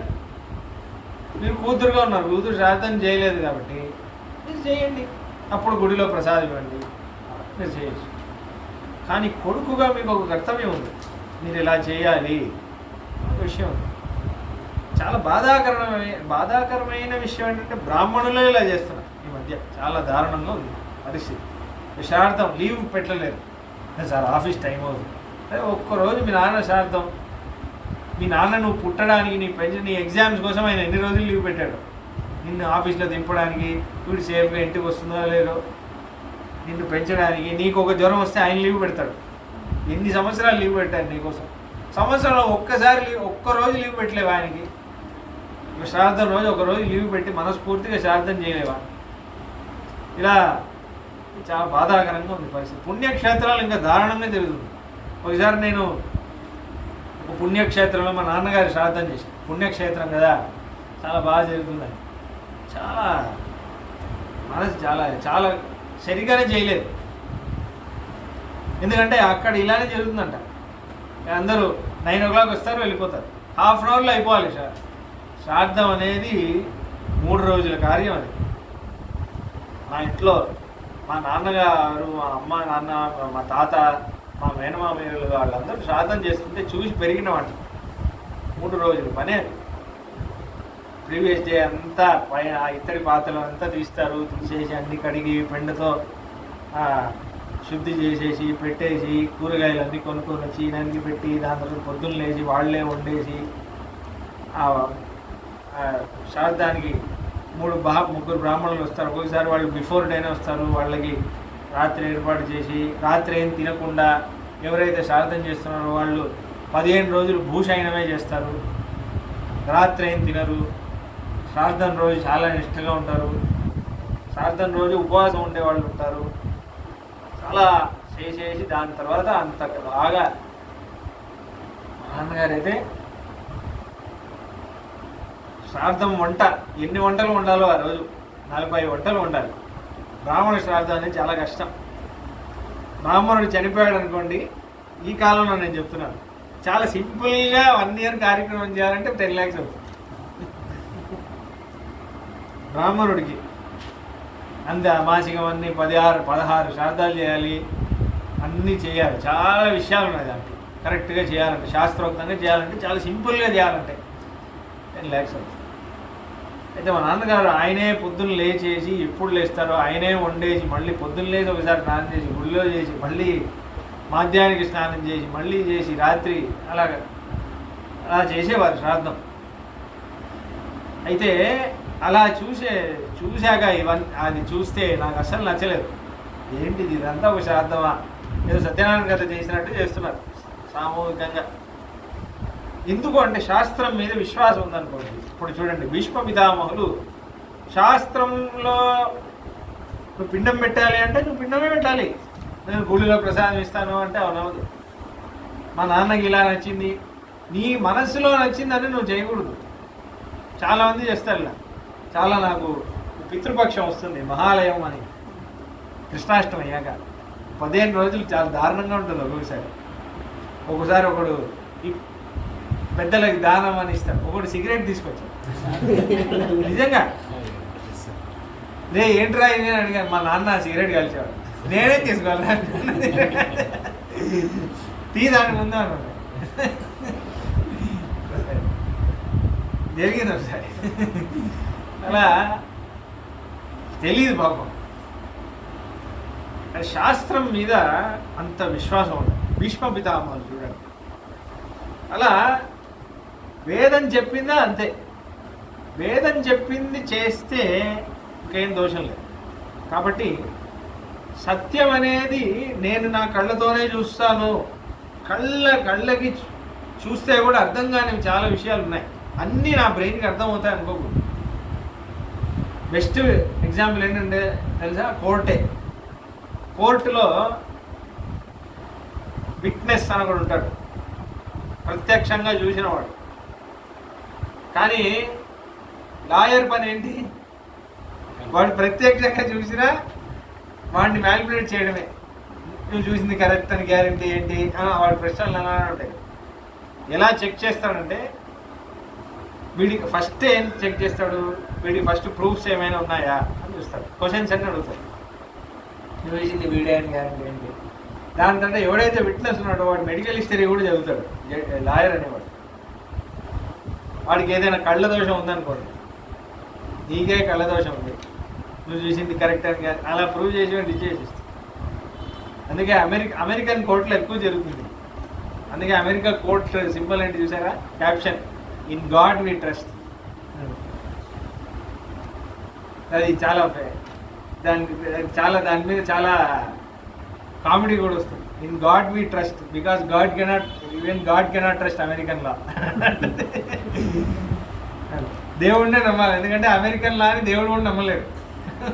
వాళ్ళ అలా ఉంటుంది. ఏంటి హంత కూడా హాయిగా తిరుగుతాడు.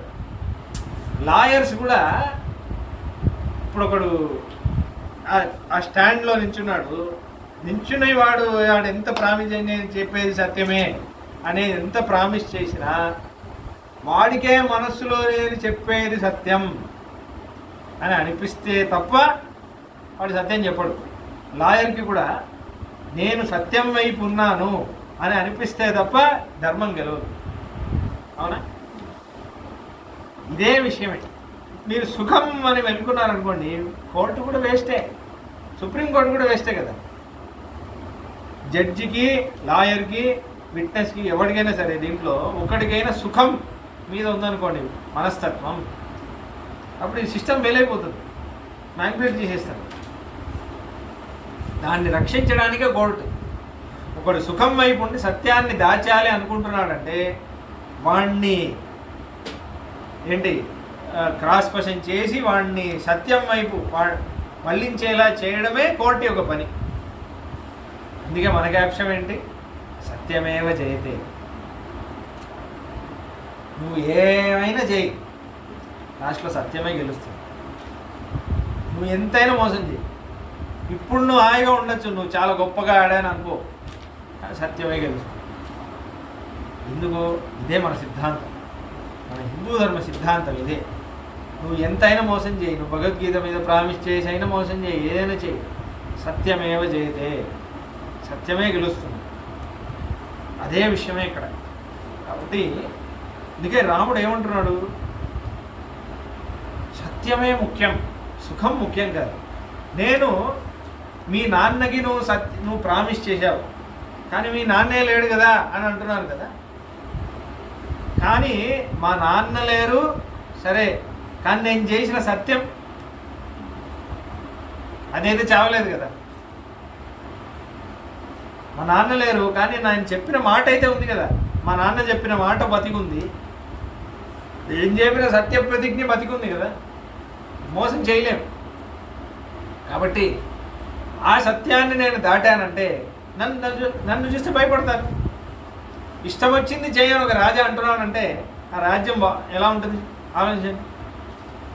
మీకు ఇష్టం వచ్చింది చేయండి, రూల్సే లేవు ఇక్కడ అని అనుకోండి. నెక్స్ట్ ఏం చేస్తాడు? రాజా తల నరికి ఇంకోటి కూర్చోడు, రూల్స్ లేదు కదా. సరే నేను రాజా అవ్వాలని ఉంది అంటాడు కదా. అలా చెప్పిన రాజా బతికుంటాడు నెక్స్ట్ సెకండే కదా. కాబట్టి మీరు మిస్గైడ్ చేస్తున్నారు అని చెప్పేసి ధర్మం వైపు మళ్ళిస్తుంది. ఎందుకంటే చాలామందికి మనకి పూర్వజన్మ ఉందా లేదా అని విశ్వాసం వస్తుంది. ఈ పూర్వజన్మ అర్థం చేసుకుంటేనే కదా మనకి కర్మ మీద భయం వస్తుంది. ఎందుకంటే ఒకడు చాలా జీవితాంతం దౌర్జన్యమే చేసేసి చచ్చిపోయాడు, వాడికి నెక్స్ట్ జన్మలో వాడు అనుభవించక తప్పదు అనే భయం ఉంటేనే కదా వాడికి ఇది వస్తుంది. చాలా రిలీజియన్స్ ఉన్నాయి, ఒకే జన్మ అని నమ్ముతారు, ఇదే ఒకటే జన్మ, ఈ జన్మ తర్వాత ఏదో ఒక రోజు జడ్జిమెంట్ ఉంటుంది, ఆ జడ్జిమెంట్ తర్వాత హెల్ హెవెన్ ఏదో అంటారు కదా, చాలా ఉంటాయి అవి.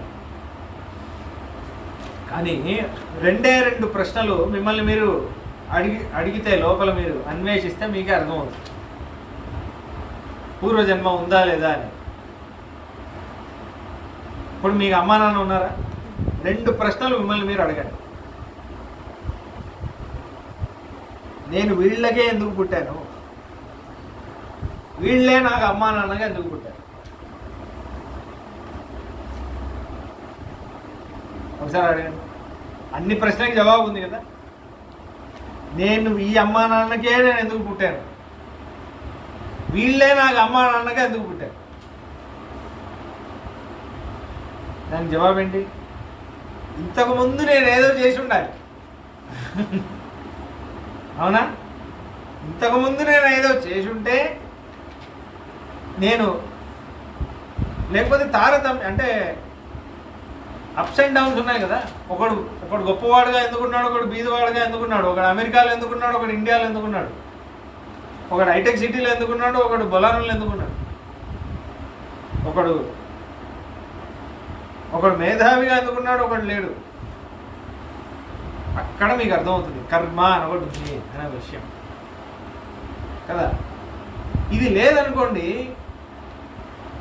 అప్పుడు భగవంతుడికి దయ లేదు అన్నట్టు అయిపోతుంది. ఉన్నది ఒకటే జన్మ. ఒక ఆయన అడిగాడు, మన ఆయన ఒక వీడియో వచ్చింది. ఇప్పుడు అందరూ అంటారు, ప్రతి రిలీజియన్లో దేవుడు దయాస్వరూపం అని అంటారు.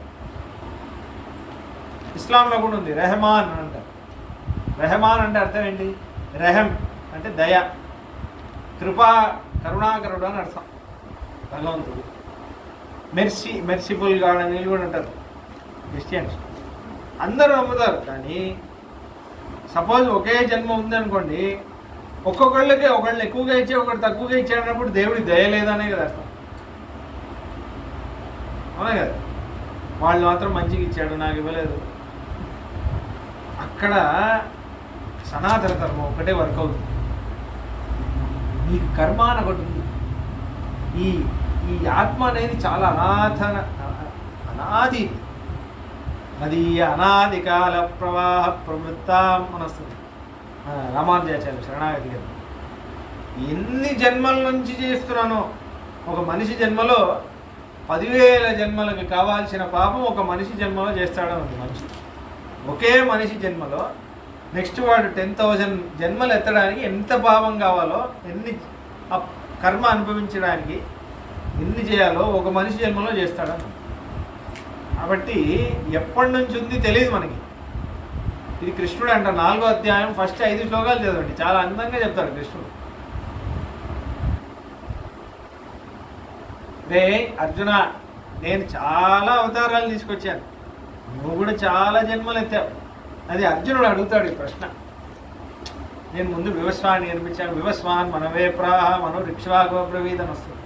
నేను ముందు నేర్పించాను, అది పోయింది. యోగవా నష్ట పరం తపః, నేను మళ్ళీ నీకు నేర్పిస్తున్నాను. అప్పుడు అర్జునుడు అడుగుతాడు, నువ్వు ఇప్పుడే కదా పుట్టావు, వాళ్ళు అప్పుడెప్పుడో ఉన్నారు కదా వివస్వాన్, నువ్వు వాళ్ళకి ఎలా నేర్పించావంటే బహూని మే వ్యతీతాని జన్మాని స్మృతోర్జున అని అంటారు. చాలా జన్మలు ఉన్నాయి రా, నాకు కూడా చాలా అవతారాలు ఉన్నాయి, నీకు కూడా చాలా జన్మాలు ఉన్నాయి. కానీ నీకు నాకు తేడా ఏంటి తెలుసా? నాకు అన్నీ గుర్తుంటాయి, నీకు గుర్తుండవు. మన పరిస్థితి అలానే. ఇన్ఫ్యాక్ట్ మనకి జన్మ ఏంటి? మనకి యాక్చువల్లీ మన పాపమే మన ఈ జన్మలో చేసిన తప్పులే మనకు గుర్తుండవు. సైకాలజీలో ఏముందంటే, నేను చదివాను ఒకరోజు, మనం చేసిన తప్పులన్నీ మనం మర్చిపోతాం. Survival skill, nature, human nature. మనం చేసిన తప్పులు మనం మర్చిపోతాం. మర్చిపోతేనే మనం ముందుకు సాగగలుగుతాం, లేకపోతే సాగలేం. కుమిలికి ఏడ్చేసి చచ్చిపోతాం. మన డిప్రెషన్ వచ్చి ఇదైపోతుంది. అందుకే చూడండి, దుర్మార్గుడు 5 ఏళ్ల ముందు అప్పుడు చేశామంటే సారీ చెప్తున్నాను కదా అంటారు. అంతకంటే ఎక్కువ వాడికి గిల్ట్ ఉంటుంది. అవునా? అన్ఎథికల్ అమ్నీషియా అని పేరు దీన్ని. అంటే ఒక ఎమ్నీషియా అంటే ఏంటి? మర్చిపోవడం. వాడి తప్పులు వాడు మర్చిపోతాడు కాబట్టి వాడు ముందుకు వెళ్ళగలుగుతాడు, లేకపోతే ముందుకు వెళ్ళలేదు. కాబట్టి ఈ జన్మలో చేసిందే మనకు గుర్తుండదు. ఇంకా జన్మలది ఎలా గుర్తుండదు.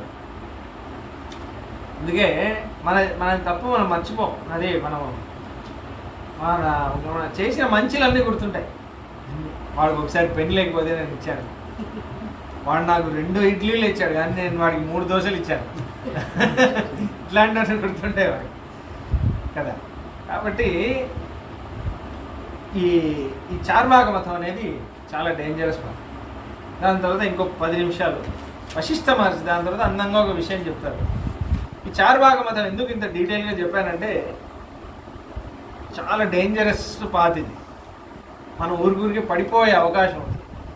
మనం సుఖమా ధర్మమా అన్నప్పుడు ధర్మాన్ని ఎంచుకోకపోతే ఆ క్షణంలో మనకి రాముడు గుర్తు వస్తే బతికిపోయాం. ఆ క్షణంలో మనకి రాముడు గుర్తొచ్చి, రామస్మరణ గుర్తొచ్చి, రామా ఈ పరిస్థితిలో రాముడు అంటే ఏం చేస్తాడు, ఈ పరిస్థితిలో రామా నన్ను ధర్మం వైపు నడిపించేటట్టు చేయి స్వామి అని అంటే మీరు ధర్మంలో నడిచారంటే బతికిపోయారు. సుఖ సుఖం ధర్మంలో సుఖం ఎంచుకున్నారంటే రావణుడి పని అయిపోతుంది. రావణుడికి రాముడికి ఇదే తేడా. మీరు కావాలంటే చూడండి, రావణుడు అంత గొప్ప పండితుడు, వేద పండితుడు అయి కూడా ఎందుకు నశించిపోయాడు? సుఖమా ధర్మమా అన్నప్పుడు వాడు చదువుకున్న వేదం అంతా వదిలేశాడు. పరాయి స్త్రీని మీద కన్ను పోయింది వాడికి. అక్కడ ధర్మమా సుఖమా అంటే సుఖం ఎంచుకున్నాడు, అందుకే నశించిపోయాడు. రాముడు అందుకే నెగ్గాడు.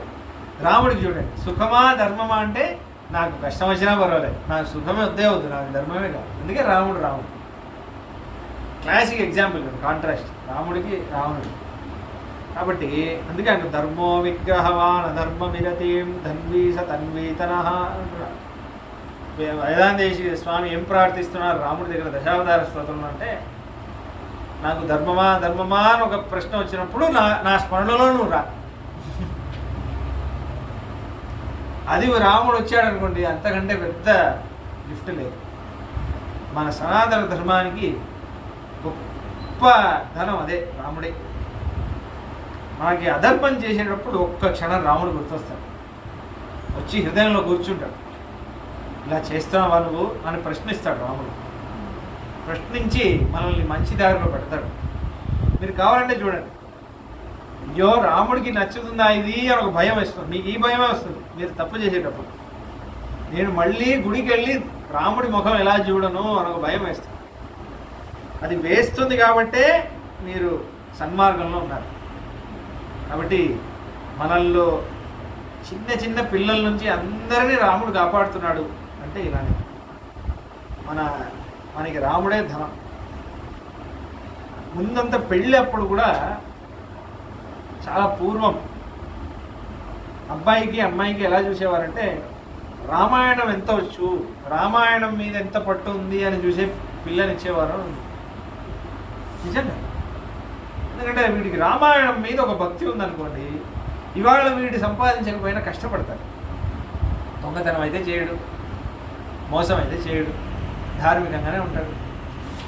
ధార్మికంగా అంటే మంచి, ఇవాళ రేకపోయినా వాడు రక్షించే ధర్మాన్ని, ఆ ధర్మం వాడిని రక్షిస్తుంది. అలానే చూస్తుంది. అప్పుడు అందమా, వీడికి ఎంత అంతస్తుంది, ఈ అమ్మాయికి ఎంత, అవన్నీ చూడదు. ఈ అమ్మాయి ధార్మికంగా ఉందా, రామాయణం మీద విశ్వాసం ఉందా, అదే చూస్తారు. కాబట్టి అది చూసినన్నాళ్ళు మన సంస్కృతి బాగుండింది. మీరు కావాలంటే చూడండి, ఎంత హైట్ ఉంది, ఎంత వెయిట్ ఉంది, ఎంత వస్తుంది, ఎంత అంతస్తుంది అనే పరీక్ష మన అమ్మా నాన్నలు పెట్టుంటే మనం పుట్టేవాళ్ళమే కదా. మన అమ్మా నాన్నల టైంలో ఇటువంటి జడ్జిమెంట్స్ అంతా ఉండింది అనుకోండి, మనం పుట్టేవాళ్ళమే. ఎందుకంటే వాళ్ళకి పెళ్ళిళ్ళు అయ్యేవే కదా. కాబట్టి రామాయణమే మన ధనం, మన పిల్లలకి మనం ఇవ్వాల్సింది. అయితే ఇప్పుడు విశ్వామిత్ర వశిష్ఠ మహర్షి అడుగుతున్నారు. వశిష్ఠ మహర్షి ఏమంటున్నారు? వశిష్ఠ మహర్షి చాలా అందమైన ఒక కోణంలో మాట్లాడతారు. ఇప్పుడు రాముడు ఏమంటున్నాడు? శాస్త్రం సంప్రదాయం, మన పెద్దవాళ్ళు ఇదే చేశారు, వేదంలో ఇలా ఉంది అని అంటున్నాడు కదా. ఆ కోణంలో మాట్లాడి చూద్దాం అని వశిష్ఠ మహర్షి చాలా అందంగా మాట్లాడతారు. సరే, జాబాలి మహర్షి ఏదో అనేశారు, వదిలేసాయి. ఆయన మంచి ఆయన ఏదో అలా మాట్లాడేశారు, తప్పుగా అనుకో, నేను ఒక విషయం చెప్తాను అని సంప్రదాయం గుర్తు చేస్తాను వశిష్ఠ మహర్షి చాలా అందంగా. అందుకే వశిష్ఠ మహర్షి సవరాహస్తతో భూత్వా ప్రోజ్జహార వసుంధరా అసృజ్య జగత్సర్వం సహ పుత్రే కృతాత్మభిః. మహావరాహస్వామి ఉన్నారు కదా, వరాహస్వామి, ఆయన భూమిని రక్షించి ప్రజాపతిని సృష్టించాడు. ఆకాశ ప్రభువో బ్రహ్మ శాశ్వతో నిత్యమవ్యయః. బ్రహ్మ అనే ఆయన ఆ భూమిని కాపాడడానికి, సృష్టి అంతా కొనసాగించడానికి ఆ వరాహస్వామి బ్రహ్మని, ఆ పనంతా బ్రహ్మకి ఇచ్చారు. బ్రహ్మ ఏం చేశారు? వివస్వాన్, బ్రహ్మ కొడుకు వివస్వాన్ తర్వాత ఆ పనులన్నీ చేశాడు. వివస్వాన్ నుంచి కశ్యప మహర్షి వచ్చాడు. కశ్యప మహర్షి నుంచి మరీచి మహర్షి వచ్చారు. మరీచి మహర్షి ప్రజాపతి అయ్యాక ఆయనకి మనువు పుట్టాడు. మనువే ఈ భూలోకాన్ని ఇది చేశాడు. దాంట్లో అయోధ్య నగరాన్ని నిర్మాణం చేశాడు. ఆ మనువుకి ఇక్ష్వాకు పుట్టాడు. ఇక్ష్వాకుకు కుక్షి పుట్టాడు. కుక్షికి వికుక్షి పుట్టాడు. వికుక్షికి బాణుడు పుట్టాడు. బాణుడికి అనరణ్యుడు పుట్టాడు. అనరణ్యుడికి పృథువు పుట్టాడు. పృథువుకి త్రిశంకు పుట్టాడు. ససత్యవచనాద్వీర. మధ్యలో కొన్ని కథలన్నీ చెప్తాను, ఎందుకు చెప్తున్నాను విన్నాను. ససత్యవచనాద్వీర సశరీరో దివంగతః త్రిశంకోరభవత్ సూను దుందుమారో మహాయశః. త్రిశంకు తెలిసారా మీ వంశంలో వచ్చిన ఆయన? శరీరంతో స్వర్గం వెళ్ళాడు రా, సత్యపరాక్రముడు. దాని తర్వాత త్రిశంకుకు దుందుమారుడు పుట్టాడు. దుందుమారుడు యవనాశుడు పుట్టాడు. యవనాశుడికి మాంధాత పుట్టాడు. మాంధాతస్తు మహాతేజా సుసంధిర్. మాంధాత ఎంత మంచి మహారాజా, ఎంత ధార్మికుడు.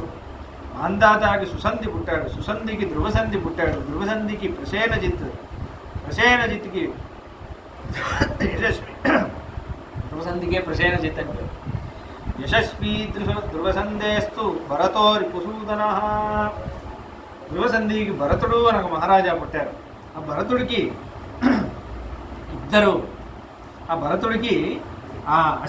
అసితుడికి ఇద్దరు భార్యలు. ఆ ఇద్దరు భార్యల్లో ఒక భార్య కాళింది అని పేరు, ఇంకో భార్య వీళ్ళిద్దరు. మొదటి భార్య, ఈ కథ చెప్తున్నా, మొదటి భార్య గర్భవతిగా ఉన్నప్పుడు నాకంటే ముందు ఇప్పుడు గర్భవతిగా అయిందని ఆమెకు విషం ఇచ్చేసి ఆమెను చంపేద్దామని రెండో భార్య అనుకుంటే, ఈ మొదటి భార్య చమన మహర్షి ఆశ్రమంలో వెళ్ళి, చమన మహర్షి హిమాలయంలో చమన మహర్షి ప్రదక్షిణం చేసి ఆయన దగ్గర వరం అడిగితే ఆ చమన మహర్షి కాపాడి నీకు మంచి పుత్రుడు పుడతాడమ్మా అని చెబితే ఆ విషంతోనే ఒకడు పుట్టాడు. గరం అని పేరు, గరం అని పేరు. గరంతోనే పుట్టాడు కాబట్టి సగరుడు అని పేరు. అసిరుడు కొడుకు సగరుడు. సగరుడు కొడుకు అసమంజసుడు వాడు చాలా అధార్మికంగా ఉంటే వాడిని రాజబహిష్కారం చేశారు. ఆ అసమంజసుడికి అంశుమాన్ పుట్టాడు. అంశుమాన్కి మళ్ళీ పుత్రోభూత్ సగరస్యేదివ జీవన్నేవ. అంశుమాన్ దిలీపుడికి భగీరథుడికి కకుస్తుడికి రఘుకి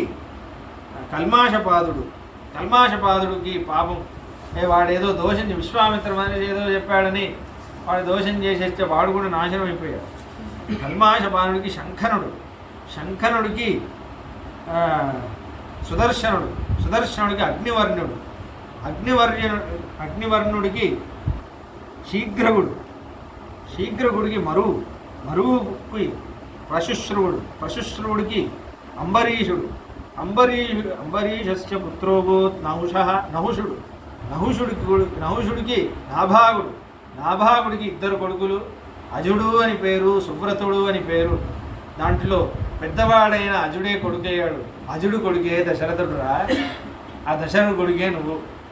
కాబట్టి ఇలా బ్రహ్మ నుంచి మహావరాహ స్వామి నుంచి ఇలా వచ్చిందిరా మీ వంశం. చూసావా, ఈ వంశంలో అందరూ ధార్మికులే. ప్రత్యేకించి అజుడు ఇంకా సువ్రతుడు ఇద్దరు ఎగ్జాంపుల్స్ ఇచ్చారు. అన్నాతమ్ముళ్లలో పెద్దవాడు అజుడు కాబట్టి రాజయ్యాడు. కాబట్టి మీ కులం యొక్క సంప్రదాయం నాన్న ఇది. పెద్దవాడికే రాజ్యం, జ్యేష్ఠపుత్రుడికే రాజ్యం. కాబట్టి నువ్వు తీసుకోవాలి. ఇది సంప్రదాయం. నువ్వు సంప్రదాయాన్ని ఇది చేసిన వాడు అవుతావు. సంప్రదాయంలో వెళ్ళాలనే కదా నువ్వు అంటున్నావు. పెద్దలు వెళ్ళిన దారిలో వెళ్ళాలనే కదా అంటున్నావు. మరి నువ్వు పెద్దలు వెళ్ళిన దారిలో వెళ్ళట్లేదే. నేను చెప్పిన మాట విను.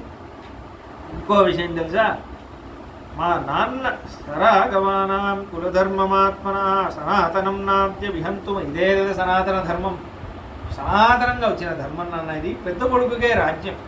నేను చెప్పేది విను. శాస్త్రం సంప్రదాయం అంటున్నావు కదా, ధర్మం కోసం ప్రాణం వదిలేసిన వంశం రానిది. శాస్త్రం కోసం ప్రాణం వదిలేసిన సంప్రదాయం. ఆ సంప్రదాయంలో ఇది ఒక నీతిగా ఉంది, జ్యేష్ఠపుత్రుడికే రాజ్యం అనేది. మరి నువ్వు దాన్ని వదిలేస్తే నువ్వు ఇంకేం ధర్మం చేస్తున్నట్టు? నాన్న చెప్పాడు అన్న చెప్పాడు అంటున్నావు. కానీ నేను ఒక విషయం నీకు చెప్తాను చూడు. పురుషస్యేహ జాతస్య భవంతి గురవః సదా ఆచార్యశ్చైవ కాకుస్థ పితా మాతా చ రాఘవ పితా హ్యేనం జనేతి పురుషం పురుషశ్రవ ప్రజ్ఞాం దదాతి చాచార్యస్తత్మాత్ స గురురుచ్యతే. అమ్మా నాన్న జస్ట్ జన్మనిస్తారు, భౌతికమైన శరీరం ఇచ్చేస్తారు అంతే. కానీ జ్ఞానం ఇచ్చి, జ్ఞానంతో ఇంకో జన్మనిచ్చి, అసలైన జ్ఞానం ఇచ్చి, ఆత్మజ్ఞానం ఇచ్చి ఉద్ధరింపజేసేవాడు గురువు ఒక్కడే. కాబట్టి మీ నాన్న చెప్పాడు, నాన్న మాటని కాపాడాలంటున్నాం కదా, మీ నాన్నకి నేనే గురువు, మీ అమ్మకి నేనే గురువు, మీ వంశంలో అందరికీ నేనే గురువు. నాన్న మాట వినాలా, గురువు మాట వినాలంటే గురువు. నాన్న జస్ట్ జన్మ ఇచ్చాడు అంతే. గురువు నేను నీకు ఉపదేశం చేసి నీకు ఇంకో జన్మనిచ్చిన వాడిని. కాబట్టి నేను చెప్పేది వినాలా వద్దా? కాబట్టి నేను చెప్పేది విను, సంప్రదాయం విను, గురువు చెప్పింది వినాలి అని అంటున్నాను. మరి రాముడు ఏం చెప్తాడు? కరెక్టే కదా వశిష్ఠ మహర్షి చెప్పింది. సంప్రదాయం అనే విషయం, సంప్రదాయం ఫాలో అవ్వాలి కదా. జ్యేష్ఠపుత్రుడిగా ఇది రాముడు చాలా అందంగా చెప్తాడు. రాముడి జవాబు చాలా అందమైన జవాబు. రాముడు ఏమంటున్నారంటే, ఏవం మధుర ముక్తస్స గురునా రాఘవ స్వయం ప్రత్యువాచ సమాసీనం వశిష్టం పురుషర్షభ. వశిష్ఠ మహర్షి మాట్లాడుతుంటే చాలా అందంగా వింటున్నారు. ఎందుకంటే గురు పరంపర మొత్తం చెప్పారు కదా, ఇక్ష్వాకు పరంపర, రఘువంశం పరంపర మొత్తం చెప్పారు. చెప్పేసి గురువు గారి పక్కన వెళ్ళి నమస్కరించి కొంతసేపు మౌనంగా ఉండి తర్వాత మాట్లాడుతున్నాడు రాముడు. రాముడు ఏమంటున్నాడు? గురువు గారు, సంప్రదాయం అనేది ముఖ్యం, కానీ రెండు విషయాలు ఉన్నాయి. శాస్త్రమా సంప్రదాయమా అన్నప్పుడు శాస్త్రమే ముఖ్యం. సంప్రదాయం శాస్త్ర వేద విరుద్ధంగా సంప్రదాయం అయిందనుకోండి, ఆ సంప్రదాయం వదిలేసేది. ఇక్కడ వేద విరుద్ధంగా అవ్వలేదు. అంటే మీకు ఉదాహరణ చెప్పాలంటే, ఆపస్తంభ మహర్షి ధర్మశాస్త్రంలో లాస్ట్లో ఒక విషయం అంటున్నారు. ఏమంటున్నారంటే, ఇంట్లో ఏదేదే సీమంతం ఎలా చేయాలి, ఉపనయనం ఎలా చేయాలి, ఉపనిష్క్రామణం ఎలా చేయాలి అన్నీ చెప్పిన ఆపస్తంభ మహర్షి లాస్ట్లో ఒక విషయం అంటారు. ఇంట్లో కొన్ని విషయాలు మన పిల్లల మంచి కోసం ఇంట్లో ఇంట్లో పెద్దవాళ్ళు ఉంటారు, ఆడవాళ్ళు అని అంటారు. ఆడవాళ్ళు ఒక నాయనమ్మ, ముని నాయనమ్మ వాళ్ళు ఉంటారు కదా, వాళ్ళే కొన్ని విషయాలు తెలుసుంటారు ఇంట్లో మంచి కోసం. వాళ్ళు చెప్పేవన్నీ శాస్త్రంలో ఉందా అనే విచారం అవసరం లేదు. వాళ్ళు ఇంట్లో మంచి కోసం, పిల్లలు బాగుండడానికి కోసం కొన్ని అలవాట్లు చేస్తారు. అది శాస్త్ర విరుద్ధంగా లేనంత వరకు అది ఫాలో చేయొచ్చు, తప్పు లేదు అనే విషయం. అది సంప్రదాయంగా ఉంటే అది శాస్త్రంలో ఎక్కడుంది, రాముడు ఎక్కడ చేశాడు, ఆ విచారం అంతా అవసరం లేదు. అది అశాస్త్రీయంగా లేనంత వరకు చేయొచ్చు. ఇంకొక ఉదాహరణ చెప్పాలంటే, బొమ్మల కొలువు అనే విషయం చేస్తాం.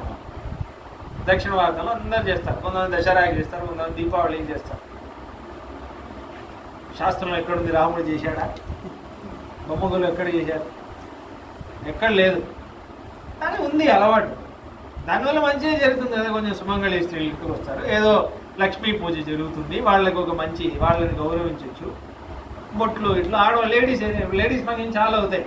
ఇప్పుడు అమ్మాయి ప్రెగ్నెంట్ అయిపోవడం, గాజులు తొడగడం, పూలు తొడగడం, ఇవన్నీ శాస్త్రంలో ఎక్కడుంది అని విచారం చేసే అవసరం లేదు. కొన్ని ఫంక్షన్స్ వాళ్ళు చేస్తారు, ఇంట్లో కొన్ని అలవాట్లు, ఆడవాళ్ళు కొన్ని అలవాట్లు అన్నీ వాళ్ళని ఉంటాయి. ఊయల్లో ఇంట్లో బాబు పుట్టింది, ఊయల్లో వేయాలనుకోండి, ఒక్కొక్క ఇంట్లో ఒక్కొక్క పద్ధతి ఉంటుంది. అదంతా విచారం చేసే అవసరం లేదు. శాస్త్రం ఇలా ఉంది. ఎప్పటి వరకు? అశాస్త్రీయంగా కానంత వరకు. అంటే ఉదాహరణ, ఊయల్లో వేయాలి, మా ఇంటి అలవాటు, ఊయల్లో వేసే ముందు అప్రదక్షిణం చేయాలి అన్నాను అనుకోండి, అది విరుద్ధం, అది చేయకూడదు. ఎందుకంటే శాస్త్రం విరుద్ధంగా అవుతుంది కదా, అగెయిన్స్ శాస్త్రం. మీకు అర్థమవుతుందా? శాస్త్రం ఇప్పుడు బొమ్మ కొలువు పెడుతున్నారు, అది తప్పు కాదు. మా ఇంట్లో బొమ్మ కొలువు రావాలంటే బొట్టు పెట్టుకోకుండా రావాలి, అది అశాస్త్రీయం. అలా మా ఇంటి అలవాటు ఇది అన్నాను అనుకోండి, ఆ ఇంటి అలవాటు అది వదిలేసేయాలి, అది చెడ్డ అలవాటు. అక్కడ సంప్రదాయం అని చూడకూడదు. అర్థమవుతుందా మీకు? శాస్త్ర విరుద్ధంగా మారింది అనుకోండి, ఆ సంప్రదాయం వదిలేసేయాలి. అని సంప్రదాయం మా ఇంట్లో ఆచారం అన్నట్టు చూడకూడదు. ఎవరో ఏదో దేవత ప్రసాదం మా ఇంటి ఆచారం, ఈ దేవత తిన్నాకే విష్ణువుకి ఇస్తామంటే అది అనాజ. అగ్నిరమమో దేవతానాం విష్ణు ప్రథమః అని ఉంది. దేవతల్లో అధమమైన వాడు అగ్ని, ఉత్తమమైన వాడు విష్ణువు అని ఉంది వేదవాక్యం. కాబట్టి విష్ణువుకి ఫస్ట్ నివేదన చేశాక వేరే ఎవరికైనా ఇవ్వాలి. లేదు మా ఇంటి ఆచారం ఇది అన్నాడంటే అది త్యజించేసాడు. ప్రహ్లాదుడు అదే కదా చేశాడు. ప్రహ్లాదుడు ఏం చేశాడు? నేనే దేవుడు, మీ నాన్ననేది, మీ నాన్ననే దేవుడు అన్నట్టు చేయండి. నేను శాస్త్ర విరుద్ధం, నువ్వు చెప్పిందన్నీ వింటాను. స్కూల్కి వెళ్ళమంటే వెళ్తాను, టైం భోజనం చేయంటే చేస్తాను, నాన్న చేయమంటే చేస్తాను. శ్రీమన్నారాయణుని కొలవద్దు అంటే అది నేను చేయను, అది శాస్త్ర విరుద్ధం కదా. అలానే ఇప్పుడు 2 విషయాలు ఉన్నాయి. ఇక్ష్వాకు వంశంలో 2 ధర్మాలు ఉన్నాయి. ఇప్పుడు వశిష్ఠ వారి చెప్పిన కోణంలోనే వెళ్ళాం, వశిష్ఠ వారి చెప్పిన రూట్లోనే వెళ్ళామనుకోండి. ధర్మం కోసం ప్రాణం ఇవ్వాలి, సత్యం కోసం ప్రాణం ఇవ్వాలి అని ఒకటి చెప్పారు. జ్యేష్ఠపుత్రుడే ధర్మం 2 విషయాలు చెప్పారు. ఇప్పుడు రాముడు ఏ పొజిషన్లో ఉన్నాడంటే ఒకటి ఫాలో అయితే ఇంకోటి ఫాలో అవ్వలేడు. రాముడి ప్లేస్లో అది ధర్మ సంకటం. ఇప్పుడు వరకు రాముడి సూర్యవంశంలో అట్లాంటి ఒక సిచ్యువేషన్ రాలేదు. రాముడి దగ్గర వచ్చింది. ఎందుకు అంటే జ్యేష్ఠపుత్రుడికే ధర్మం, జ్యేష్ఠపుత్రుడికే రాజ్యం కరెక్టే, కానీ వాళ్ళ నాన్న ఏమన్నారు? నువ్వు వనవాసం వెళ్ళు అన్నారు. అప్పుడు సత్యపరిపాలనం అనే ఇక్ష్వాకు ధర్మ సంప్రదాయ ధర్మం రాముడు ఎంచుకోవాలా, జ్యేష్ఠపుత్రుడే అనే ధర్మం ఎంచుకోవాలా? అంటే జ్యేష్ఠపుత్రుడు అనే ధర్మం రాముడు ఎంచుకున్నాడు అనుకోండి, సత్యాన్ని వదిలినవాడు అవుతాడు. సత్యాన్ని వదిలినవాడైన రాముడు అయ్యాడంటే సంప్రదాయం వదిలేసిన వాడు అవుతాడు కరెక్టే, శాస్త్రానికి విరుద్ధంగా కూడా చేస్తాడు. అర్థమవుతుందా మీకు? ఎందుకంటే శాస్త్రం సత్యాన్ని పట్టుకోవాలి అంటు. అదే రాముడు జ్యేష్ఠ ధర్మ భ్రాత ధర్మం, జ్యేష్ఠపుత్రుడికే ధర్మం అనే ధర్మం వదిలేశాడు, వదిలేసి సత్యం పట్టుకున్నాడు అనుకోండి, సంప్రదాయం వదిలేసిన వాడు అవుతాడేమో, కానీ శాస్త్ర విరుద్ధంగా చేయడు కదా. అర్థమైందా మీకు లాజిక్? కాబట్టి 2 సంప్రదాయ ధర్మమే. సత్యాని కోసం ప్రాణం ఇవ్వడం జ్యేష్ఠపుత్రుడే ధర్మం, కానీ రాముడి కేసులో ఒకటి పట్టుకుంటే ఇంకోటి వదిలేయాలి. జ్యేష్ఠపుత్రుడిగా రాముడు ఆ ధర్మం పట్టుకున్నాడంటే సత్య ప్రతిజ్ఞ వదిలేయాలి, నాన్నకి ఇచ్చిన మాట వదిలేసేయాలి. నాన్నకి ఇచ్చిన మాట పట్టుకోవాలంటే జ్యేష్ఠపుత్రుడిగా రాముడు పట్టాభిషేకం చేసుకోలేడు.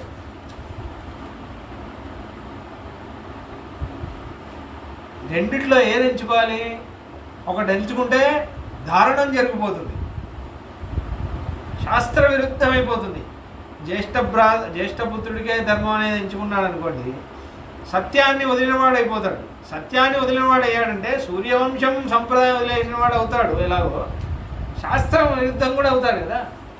సత్యం వద ధర్మంచర అది వదిలేసిన వాడు అయిపోతాడు. అప్పుడు ఇంకేంటి? కాబట్టి అప్పుడు నేనేం చేయాలి? వనవాసమే వెళ్ళాలి.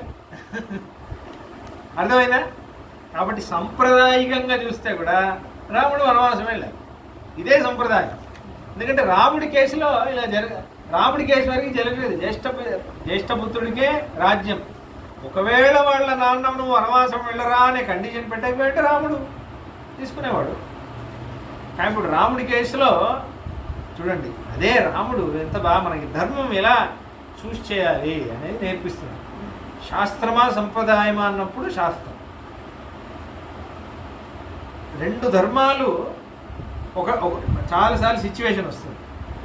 2 ధర్మాలు కానీ ఒకటే చూస్ చేయాలి. అప్పుడు మీరు ఏది చూస్ చేస్తారు? ఒక్కొక్కసారి శాస్త్రమా సంప్రదాయమా రెండిట్లో ఏదో ఒకటే పట్టుకోగలవు అనే ధర్మం వస్తుంది, అప్పుడు శాస్త్రం పట్టుకో. 2 ధర్మాల్లో ఏదో ఒక ధర్మమే చూస్ చేయగలవు అన్నట్టు జరుగుతుంది. అప్పుడు మీరు ఏది చూస్ చేయాలి? ఏది చూస్ చేస్తే నష్టం తక్కువ జరుగుతుందో అది చూస్ చేయాలి.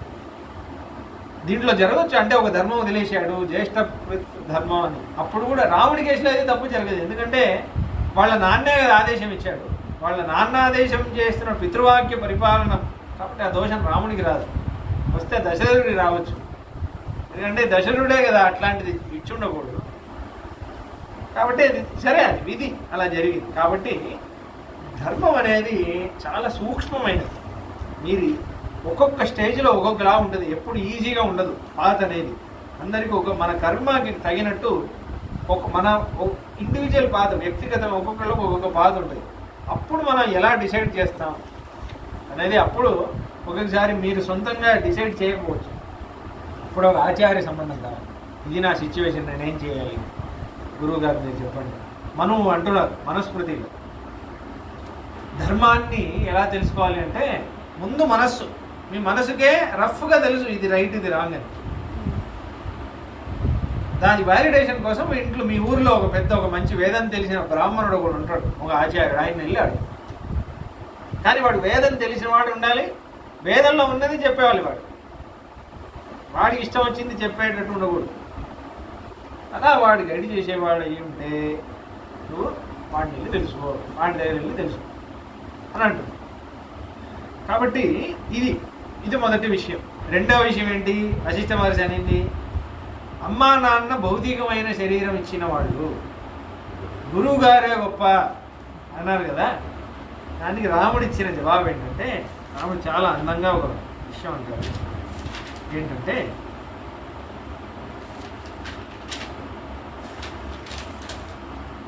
సహిరాజ్ఞా దశరథః పితా జనయితా మమ ఆజ్ఞాపయన్మాం యత్తస్య నతన్మిత్యా భవిష్యతి. గురుగారు, మా అమ్మా నాన్న భౌతికమైన శరీరం ఇచ్చారు కరెక్టే, మీరు నాకు జ్ఞానం ఇచ్చారు కరెక్ట్. కానీ వాళ్ళు భౌతికమైన శరీరం ఇవ్వకపోతే మీరు జ్ఞానం ఇవ్వగలరా? అయితే ఇప్పుడు ఎవరు పెద్ద ఉపకారం చేసినట్టు? అమ్మా నాన్న. సరే, ఇప్పుడు అమ్మా నాన్నలో మళ్ళీ అమ్మ ఏమో వనవాసం రా అంటుంది అని మీరు అడుగుతారు. వనవాసం ఉండదు, ఇంటికి రా.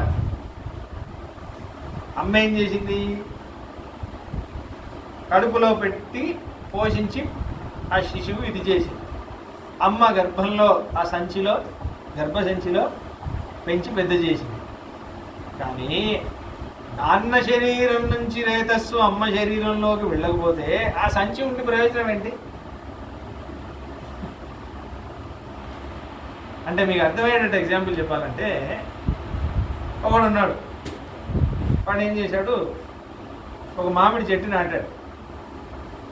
దాని తర్వాత ఒక తోటమాలికి చెప్పాడు, ఈ చెట్టు పెంచి పెద్ద చేయడం నీ కర్తవ్యం అన్నాడు. ఆడు పెంచి పెద్ద చేసి చూసుకుంటాడు. దాని తర్వాత ఇంకొక ఆయన్ని పిలిచాడు, ఈ చెట్టు హెల్తీగా ఉండాలి, చెట్టుకి ఇన్నే రెక్కలు ఉండాలి, అది కరెక్ట్గా ఉండాలని మెయింటైన్ చేయడం నీ కర్తవ్యం అన్నాడు. కాబట్టి ఒకడు పెంచి పెద్ద చేసిన వాడు ఒకడు, అది చెడిపోకుండా మెయింటైన్ చేసేవాడు ఒకడు. కానీ వీళ్ళిద్దరు ఓనర్ అవుతారా? చెట్టుకి ఓనర్ ఎవడు? నేను పెంచాను, నేను ఓనర్ అని వీడు చెప్పగలుగుతాడా? నేను నేను కరెక్ట్గా ఇది చేశాను, సన్మార్గంలో పెట్టాను, నేను ఈ చెట్టుకు ఓనర్ అని ఏ ఓనర్షిప్ క్లెయిమ్ చేస్తాడో చేయలేడు, వాడే ఓనర్. అలానే పిల్లలకి నాన్నే ఓనర్, శాస్త్రం చెప్తుంది. అమ్మ పెంచి పెద్ద చేస్తుంది, కానీ రేతస్ ఎవరి దగ్గర నుంచి వచ్చింది? నాన్నదే కదా. పెంచి పెద్ద చేసింది కరెక్టే, కానీ నాన్న నుంచి రేతస్ వెళ్ళకపోతే సంచి గర్భసంచి అంతే కదా. అలానే ఆ శరీరం, ఇప్పుడు అమ్మా నాన్న పెంచి పోషించి బయటికి ఇచ్చాడు, ఆ శరీరం ఉంటేనే కదా గురువు పెద్ద చేస్తాడు. కాబట్టి ఇప్పుడు ముగ్గురులో ఎవరు గొప్ప? మరి నాన్నే కదా గొప్ప. మరి నాన్న మాట వినాలి కదా. రాముడి దగ్గర మాట్లాడలేదు కాబట్టి ఏమో ముఖ్య. కాబట్టి చాలా నేర్చుకోవాలి రాముడి దగ్గర పితృవాక్య పరిపాలనం అనే విషయం. ఎంత దూరమైనా వెళ్తారు. నాన్న అంటే ప్రాణం. ఏవ ముక్తస్తు రామేణ భరత ప్రత్యనంతరం వా విపులోరస్క సూతం పరమదుర్మణ. ఇలా మాట్లాడుతున్నాక ఇంకా వాసిష్ఠ మహర్షికి జవాబు లేదు. భరతుడు చూశాడు, ఇక అంతే. సుమంత్ర ఇహస్తు తండులే శీఘ్రం కుశానాస్తర సారదే. వెంటనే దర్భలు తీసుకొని రా, దర్భలు పరుపు, నేను ఇక్కడే కూర్చుంటాను, నేను పడుకుంటాను, నేను ప్రాయోపవేశం అగ్నిలో దూకేస్తాను, ఇక్కడే కూర్చుంటాను, రాముడు వచ్చేంతవరకు నేను రాను అగ్నిని ముట్టించు, ఆ రాముడు రాకపోతే నేను అగ్నిలో దూకేస్తాను అంటున్నాడు. నేను రాను, ఇక్కడే కూర్చున్నాను, దర్భం పరిచి నేను ఇక్కడే కూర్చుంటాను, నేను ప్రాయోపవేశం చేస్తాను. ఇంకా వినేటట్టు లేదు రాముడు, ఎలా చెప్పినా ఏదో జవాబు చెప్తున్నాడు కదా. ఇంకంతే చెప్పేసరికి సతురామమ ఏక్ష్వాంతం సుమంత్రం, ఇంకా సుమంత్రుడు రాముడి వైపు చూసి సరే స్వామి భరత స్వామి అని తీసుకొని నిజంగా భరతుడు వచ్చి కూర్చున్నాడు. నువ్వు వచ్చేంత వరకు నేను లేవను, ధర్నా చేస్తున్నాడు. ఇంకా ఇదే నిరాహార దీక్ష అన్నట్టు ఏదో ఒకటి అలా చేస్తున్నావు, వచ్చేంత వరకు నేను రాను, నువ్వు అయోధ్య రావాల్సిందే. ఇంకా ఇదే మార్గం, ఎమోషనల్ బ్లాక్మెయిల్ అన్నీ చేశాడు, ఇంకా వర్కౌట్ అవ్వట్లేదు. అయితే రాముడు బ్రాహ్మణోష్యేక పార్శ్వేన నరాన్రోధమిహార్హతి నతు మూర్ధాభిషిక్తానాం విధి ప్రత్యుపవేశనే ఉత్తిష్ట నరశార్దూల ఇత్వైతద్దారుణం వ్రతం పురవర్జామిత క్షిప్రం అయోధ్యామ్యాహి రాఘవ. రే భరత, ప్రాయోపవేశం అనేది బ్రాహ్మణులు చేయాలి. బలహీనులు బ్రాహ్మణులు వాళ్ళు యుద్ధంతో పోరాడలేరు కాబట్టి, వేదం చదివి వాళ్ళు శరీరం ఇదయ్యి వాళ్ళు యుద్ధం అంతా చేయలేరు కాబట్టి వాళ్ళే ప్రాయోపవేశం చేస్తారు. వాళ్ళది అన్యాయం జరుగుతుంది, న్యాయం కోసం వాళ్ళు పోరాడలేరు కాబట్టి, యుద్ధం అంతా చేయలేరు కాబట్టి, అన్యాయం జరుగుతుందంటే న్యాయం కోసం వాళ్ళు ఇలా దర్భలు పరుపు, నేను ఇక్కడే కూర్చుంటాను, నేను ప్రాయోపవేశం చేస్తానని బ్రాహ్మణులు అంటారు. విషయం నువ్వు క్షత్రియుడు అయి ఉండి నువ్వు ఇలా చెప్పడం చాలా పాపం. ప్రత్యేకించి నువ్వు రాజ్యాభిషేకం చేసుకోవాల్సిన వాడివి, నీకు ఇది ధర్మమే కాదు, అసలు నీ ధర్మమే కాదు, నువ్వు అధర్మం చేస్తున్నావు. అధర్మం, నువ్వు ఫస్ట్ నన్ను వచ్చి ముట్టుకో. ఈ దీనికి ప్రాయశ్చిత్తం ఏంటంటే ఒక ధార్మికుడిని ముట్టుకోవాలి. నేను ధర్మం తప్పని వాడిని అని నాకు తెలుసు కాబట్టి నన్ను వచ్చి ముట్టుకో, ఆచమనం చేయి, అప్పుడే నీకు ప్రాయశ్చిత్తం. నువ్వు చేసింది పాపంలే, చాలా పెద్ద తప్పు అని అంటున్నావు. బ్రాహ్మణులు చేయాల్సిన ధర్మం నువ్వు చేయకూడదు, నువ్వు క్షత్రియుడు, నువ్వు బలహీనుడుగా నువ్వు ఎలా చేస్తావు ఇది లే అని అంటున్నావు. అయితే జనులారా, పౌరులారా చూడండి, మా అన్నయ్యని మీరైనా మాట్లాడండి, మా అన్నయ్యని కన్విన్స్ చేయండి, మా అన్నయ్య అయోధ్య వచ్చేటట్టు చేయండి, మిమ్మల్ని వేడుకుంటున్నాను నన్ను. భరతుడు వాళ్ళని అందరినీ వేడుకుంటే వాళ్ళు ఏమంటున్నారు, ఏషోపి మహాభాగః పితుర్వర్చసి తిష్టతి అతయేవన శక్తాస్మో యావర్తయితుముంజసా. భరత, రాముడు చెప్పేది కరెక్టే కదా, పితృవాక్య పరిపాలన చేస్తున్నాను, రాముడు చెప్పేవన్నీ మాకు కరెక్ట్గానే అనిపిస్తుంది, రాముడిని మించి మేము ప్రవర్తించలేమయ్యా, ఏమనుకోకు, మేము రాముడి సైడే ఉన్నాం. భరతుడు అనుకున్నారు, దుర్మార్గంలో మీకోసం రోడ్ అంతా వేశారో తీసుకొచ్చారు, ఇలా టర్న్ అయిపోయారు, ఎంత ప్లానింగ్ చేసి తీసుకొచ్చారు. క్షాత్రం ధర్మం అహం అలా అయింది. దాని తర్వాత మళ్ళీ ఇంకా లే అథోత్తాయి జలం స్పృష్ట్వా భరతో వాక్యం బ్రవీత్. కాబట్టి ఇలా మళ్ళీ లేచాడు భరతుడు, ఇంకా అన్నయ్య దగ్గర నడవట్లేదని. దాని తర్వాత మళ్ళీ జనుల దగ్గర యాచిస్తున్నాడు. చూడండి, అన్నయ్య వనవాసం చేయాలని అంటున్నాడు కదా, నేను ఆ విషయం చెప్తాను.